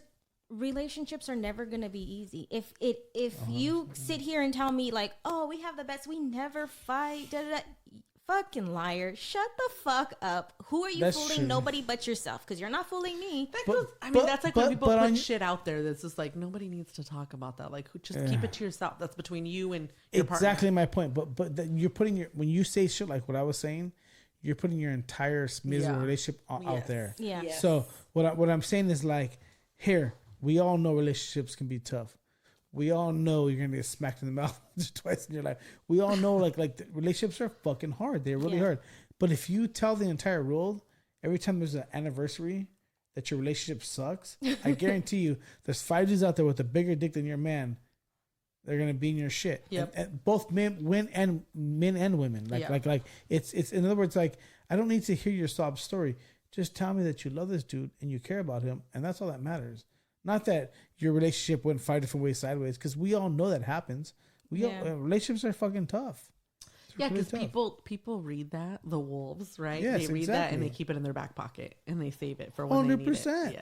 Yeah. Men and women. Oh, we already went through the women are vindictive creatures conversation. No, men and women. I see dudes going like, oh, she looks sad. She looks miserable. Yeah. This fool's are fucking jumping in her fucking DMs immediately. Like, so what I'm saying is like, that should be a time to champion the good things. Not, with your man, the things you went through. Yeah. Mm-hmm. Those things should be private to you guys. Like, oh yeah, we went through X, Y, or Z. But you also know the good things you went through, or you wouldn't be together. Yeah. So let's talk about those. All I'm saying is like when people do that, I'm like, oh my God, not another one. Okay, it's our next 18th question. anniversary and we're fucking like, oh my God. What is one quality that is a must in a potential partner for you? Me? Mm-hmm. You first. I've said this before. I'm gonna say it again. I've never ever had this in my life, and I've been absolutely like notebook in love. You know what I mean? I have. I've never had loyalty in my life. Loyalty is a huge thing to me. Loyalty meaning that the woman in my life is like my family, like my brother, like my sister. Meaning that if any situation I ever went through, I would never have to question her support from that, whatever that may be. You know what I mean? So I've never had that in my life. I've never, I've never had someone who's been loyal to me ever in my entire life. So if there is an insecurity in my entire life, it's loyalty. So if I could find a woman who was loyal, come correct, ladies. Don't be liking nobody's pictures. shit can get real. Or liking the comments. Loyalty is everything to me because I just feel like we're living at a time where the grass is always greener. You know what I mean? Yeah, and always greener. I saw. But it doesn't mean that it's real grass because it could be fake. 100%. Just so be careful. It is. Where I'm you're guilty. From. I'm guilty of that too, though. You know what I mean? I'm not perfect by any means, but like, I know. My life if there was a woman in my life who had my back like fucking 100%, who had my six like we talked about earlier, right? My back, who had my back and who was serious and someone I could look at like as a true partner. Because I feel like today we're lacking partners. Right. We're lacking partners. We're lacking somebody. Let's talk about it. Yeah, exactly. That should be another topic. So I feel like we're lacking. Like if I had a woman with me and I brought her to like a barbecue at home, like with my family or whatever. I'm lacking that kind of person that I can take to my family and be like, this is my partner. Like, and if my cousin was like, hey, fool, she was a hood rat back in the day, I'd be like, hey, that's cool. She was, but she's my woman now. That's my lady now. That's a partner. You know what I mean? I think. And vice versa, by the way. Vice versa. I'm not just saying, because guys are going to come after me going, oh, you're going to fucking champion a hood rat. No. At the end of the day, like, there's vice versa. Hey, like, look at Tamiko. Yeah. With her what'd you say, my hoe days? I was like, wait, what? Wait, look at me, what? I was like, bitch, you about to fight? I mean, like her hoe days, right? I mean, like, women, no. It is what it is. That's I what would they not did. be the woman I am today if I wasn't. It doesn't mean that just, but it doesn't mean just because a woman is a hoe and she sleeps around with multiple men. Which that's her life. I'm not saying I'm gonna fuck with the hoe. I'm just saying. No, but I'm saying like if she's a hood rat or she gets around, she sleeps, doesn't mean she's still not a good woman. For all you know, she could be responsible. She pays her bills. She's got a house. She's got a booty like Candace. She can cook. Yeah, she's got a booty like Candace. She got a booty like Candace. But I mean, you know what I'm saying? Like if she was in a relationship, maybe she would be that solid. You know. Loyal, totally. 100%. You know, she just happens to be single and shit. If she wants a one night stand every other night, then by all means, that's her business. All I'm saying is that growing up, like my mentality was a lot different growing up as a young man because I grew up with some savages. You know what I mean? So like to me, I always I didn't learn this till later on in life because I was not the greatest person, to be honest. You know, and when I say I mean I was a teenager, but growing up, I realized that like. If I had put my foot in the ground and said, hey, this is my girl early on, it would have been a much more important thing to me. So to answer your question, I guess. What was your question again? Loyalty. About loyalty. You answered it. Loyalty is the one thing. So loyalty to me, like it's loyalty is absolutely everything to me, 100%. I can never ever like I wish, I hope, and pray it someday in my life I'll find that. Maybe. Don't know if I'll find it in this generation though. So we're living in weird times. I think you're right. I think that you do have. Well, number one, you have to decide you're going to let your guard down to even let that into your life, right? Yeah. That's the first thing. Call me out. It's out there, but you know what I mean. Not everybody's going to have it. Not everybody's ready for it. Not everybody even understands it to give it. I feel like going back to the generational thing. I think we do live in a generation where that ride or die thing, like I see memes all the time. I think it's probably like the same meme being reposted, but it's just like nobody's a ride or die anymore. Where are we riding to? Why do I gotta die? Like like that instead of questions. Like jump on, trust your man, just go, girl. You know what I mean? But also don't just do that with every Tom, Dick, and Harry. Yeah, 100%. It's gotta be the man that you choose, that you know is ready for you, you're ready for him, and you guys decide together the partnership thing. You know what I mean? Preach. But yeah, that's a big one. I think loyalty for sure. I'm going to keep it a little fun and just say that not only am I like piggybacking on the loyalty thing, because that's huge. I definitely need somebody that's going to be loyal. Whether we're just going on a couple dates or it turns into something way more serious, I definitely want that person to be loyal, right? And that loyalty gets, you know, bigger and greater and grander. Yeah. But I've said this before. I can't get into a serious relationship with somebody with if they are not into sports. That's a big deal for me. They better be Niners fans. No, I mean they better be Dodgers fans at least. Yeah. Well, no, they're not. So, I mean, I am in. So the person I'm in a relationship right now, your relationship's already all fucked up already. We only have sports in common, and okay, so same teams. So not even. He's an Astros fan, dude. I'm a Dodgers fan, bro. What the Astros are still around? So, okay. So this is an example that it could totally work out if you really wanted to. But it's like we literally never run out of things to talk about. Like it's just, and it's like that we have that rivalry and that mutual respect that was like, fuck your team every day that ends in Y, but we're gonna watch the game together. Okay, that's what it is. You know what I mean? But and we have a really great time. And Candace has been around. It's just like nonstop talking shit when it comes to the sports things. Like. All the fucking time. So that's one for me. What about you? What's one quality? It's consistency. I haven't had consistency in a relationship. We all said, "Oh." Yep. That's because you keep fucking with the wrong foods. It's them flags. I don't know. Gotta get you a Mexican in your life. So that I already had them. I didn't that leads to something else. There was another question about consistency. So what is the difference of being persistent with a woman and being overly aggressive? Oh, wait, read that again. What is the difference of being persistent with a woman and being overly aggressive? That's hard to answer, and here's what I'm going to say about it. Yes. I think that women today have a really hard time with saying what they mean. They play games just as much as these guys do. Mm-hmm. Yeah. Instead of saying, I'm not interested, like no means no. Mm-hmm. I'm not interested. Please stop texting me. Or you know what? It's not for me right now. But no, they'll have the like every other day they'll send the flirty text or it's like confusing. Yes. That's why these guys are confused. Because you play that game right along with them. You know what I mean? Be vocal. Amen. Preach, sister. Be open. Like just I think it's so. I don't understand why it's so hard for people to be honest. Just say, even with the guy. If a guy wants to just, you know what, you got that banging body. I want a bone. Like let's hook up. Let's fuck. I'm not interested in anything else. But if you're interested in a hookup, I'm interested in a hookup. Let's do it. You want to know what it is? I'll tell you. It's very simple. It's more simple than people think. Why people aren't honest? Yeah. Why? Well, the difference between a woman being into you or not on this realm is if you're attractive. If you're attractive, she's gonna be like, oh hey. If you're not, hey, this feels being too much.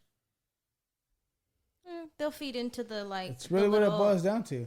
It's really what boils down to. And it's also it's also like feeding their ego. Like they'll flirt a little or they'll like your little comments. What's the difference between a woman being into you or not? You're sexy to her or not. Like that's really. Especially if you don't know the person. So if you're just looking at pictures.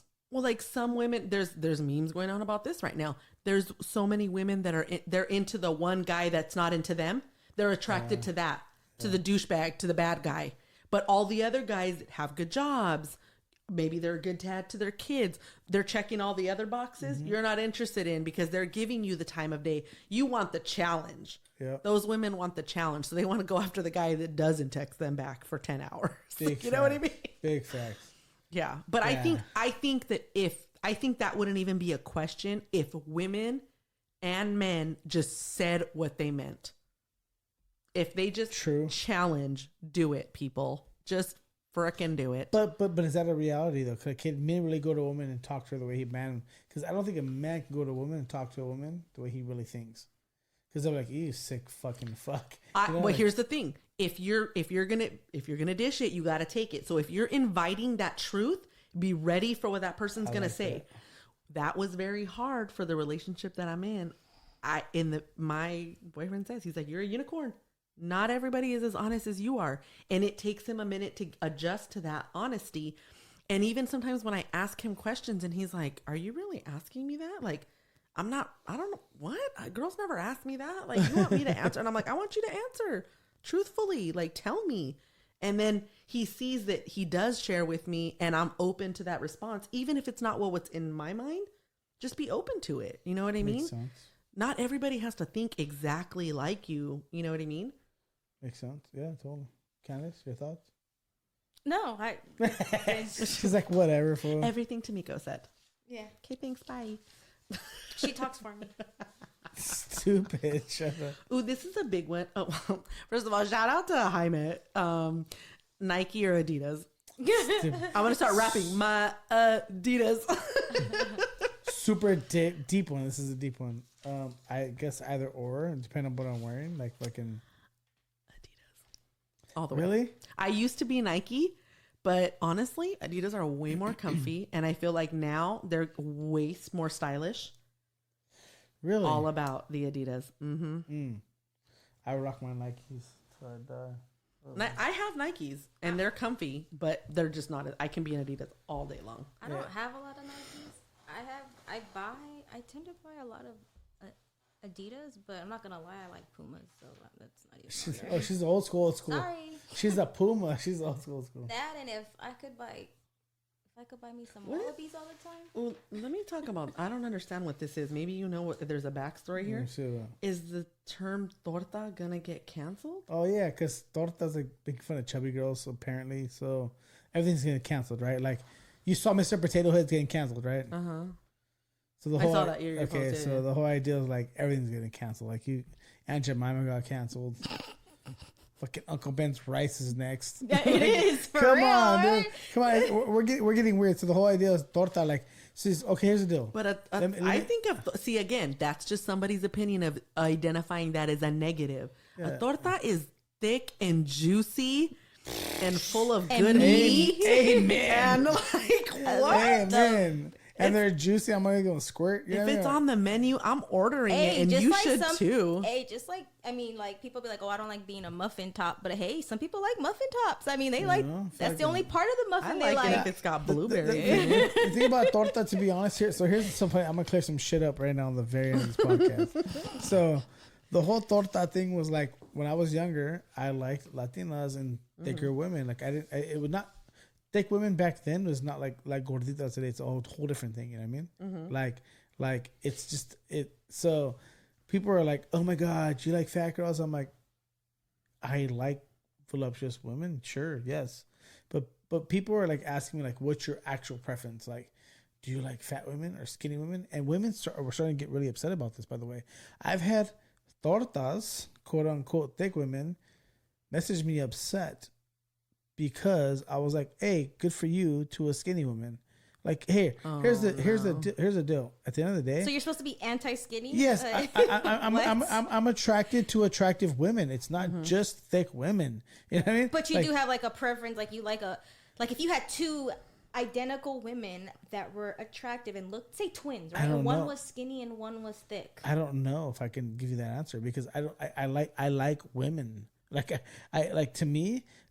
What if the skinnier one was like the one who hit my fucking cylinders on all 4 cylinders, like when we were talking, versus the thick one. So to me, like to say that like I only like thick women is so fucking crazy to me, and like women have gotten really upset. I have something to say. Okay, think about this, like what Candace just said and what you were just saying. Yeah, I think you and I are more on an even scale about this, and Candace maybe too.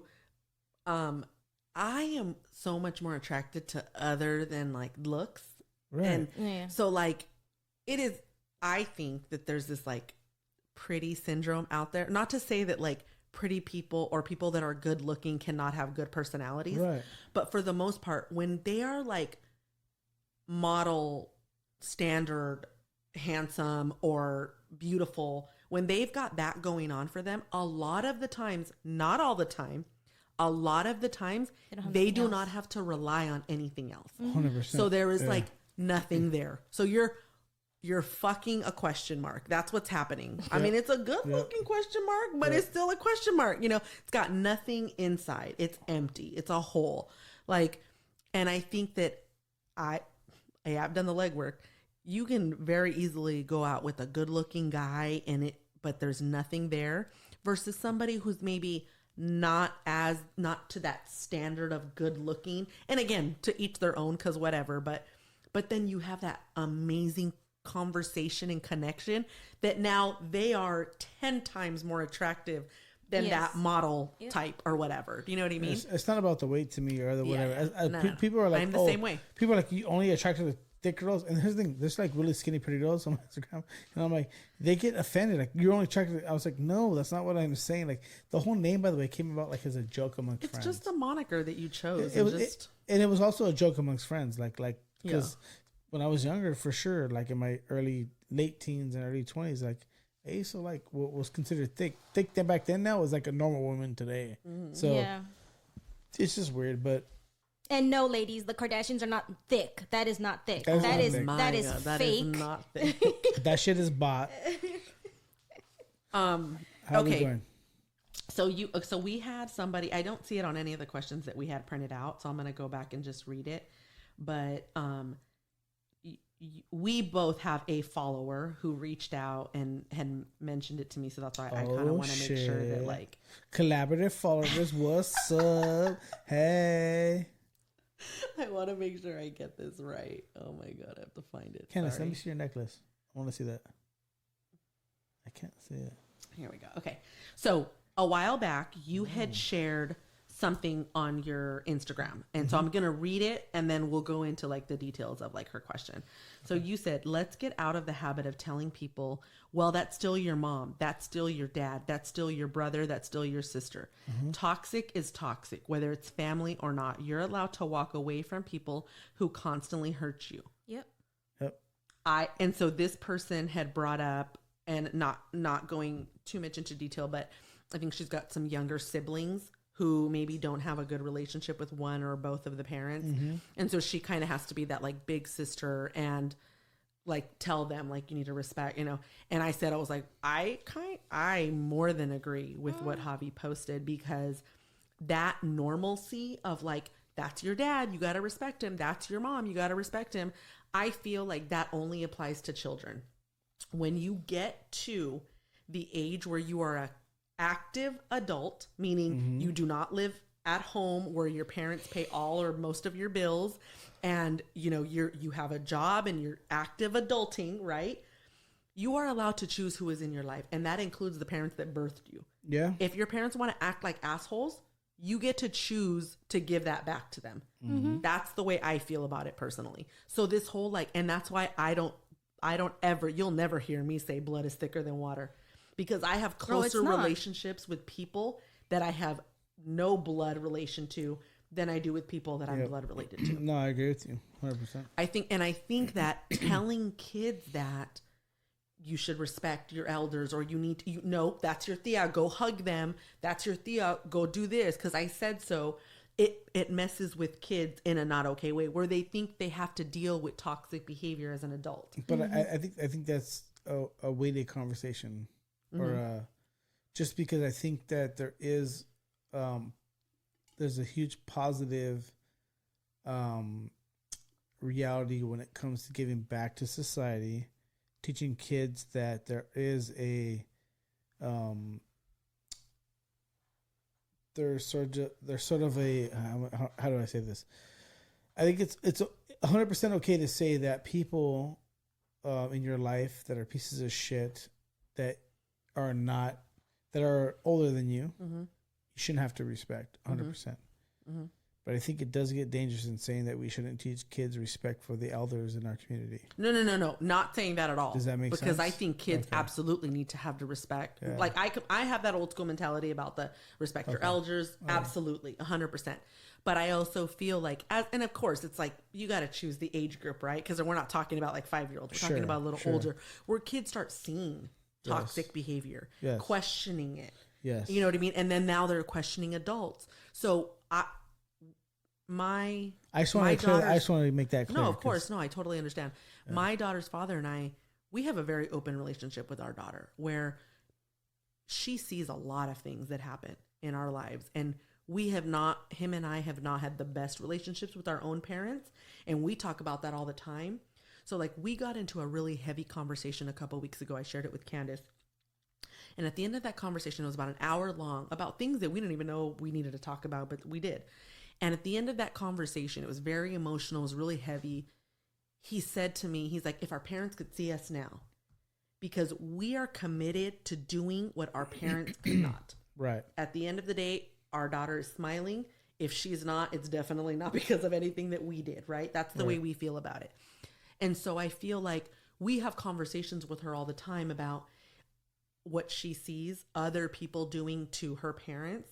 And so we communicate that to her. She's also 11, so she's not very little. She's not, right. So we tell her, we have the respect conversation with her all the time. She is to respect her elders, but this is maybe why this is happening, and because we want her to go into adulthood with that healthy mentality about family. You know what I mean?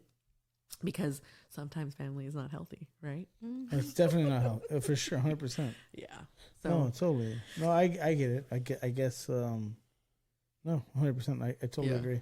It is a loaded statement because there's so many details we don't know, right? Of like what she was asking, but yeah. But I do know her, and she mentioned this, and I think I know who she is.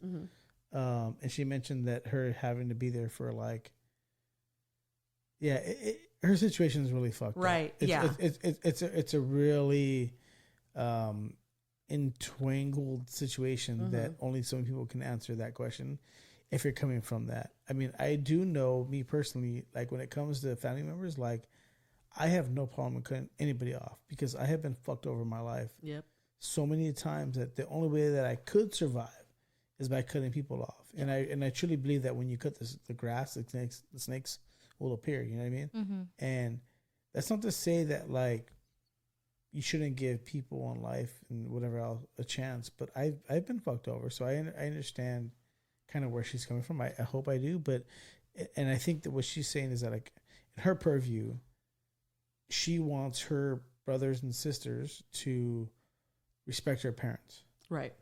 Is what she's saying. Yes. But sometimes, and this is I don't know her full Sometimes situation. That's a harder ask. Yes, exactly, because I don't know her full situation. Right. There's some really fucked up parents out there. There's some parents who have really fucked over their kids, fucked over themselves. There's some really fucked up parents out there. So I don't fully know her story enough to say yay or nay or one way or the other. But I can say that to me, if a parent has been, actually I can say this personal experience. If a parent has been detrimental to your growth as a human and they've put your lineage of genetics behind because of their poor behavior, then absolutely you're okay to be upset at them and to not want to have them in your life. I think when you're an adult, I think it is absolutely okay to choose your own peace. And if that means not having an active relationship with you said it fucking the MTV way, goddammit. I was trying to make it all scientific. I'm Dr. Drewing it over here. Yeah, fuck. I said the same shit, but in a scientific way. You're right. Yes. But it's all about peace, like living that peaceful life, whatever it is, with your friends, with your family, whatever. And I feel like so many times, especially coming from a Latino background, it's such a like, we're family. That's your family. You have to do this. You have to go. Your family. You have to call them. #Chales. Wow, fuck that. And sometimes it's more than that. So yeah, that's heavy. That was heavy. What else do we got? We good on questions? I think we're good. All right, I think we're going to wrap it. I think I'm going to take these girls out to dinner right now. We're going to go have a good, nice dinner and send them off to the way. But it's been an amazing podcast, ladies. I really appreciate it. I hope you guys liked it as much as the first one. We had fun. We're over 3 hours into it. Oh my God. Fuck. People are going to be like, we're not listening to this. No, they're definitely going to listen to it. But no, I appreciate you girls driving down because people don't know these girls drove all the way down here. It's probably like an hour and a half away. I live in the LA area.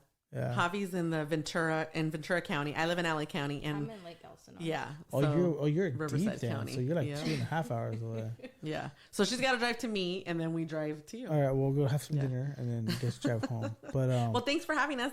It was fun. Shit, you kidding me? Thank you for coming up. Next time we gotta talk about aliens and conspiracy theories. Oh, I have so much of that stuff you guys don't even know. I don't know enough about that stuff. I heard your podcast, and I was like, I think I sent you like, oh, I heard it. Let's You're like, this fool got some shit in his mind, huh? Oh my god. Nah, but all right, guys. All right, everybody. Bye. Bye.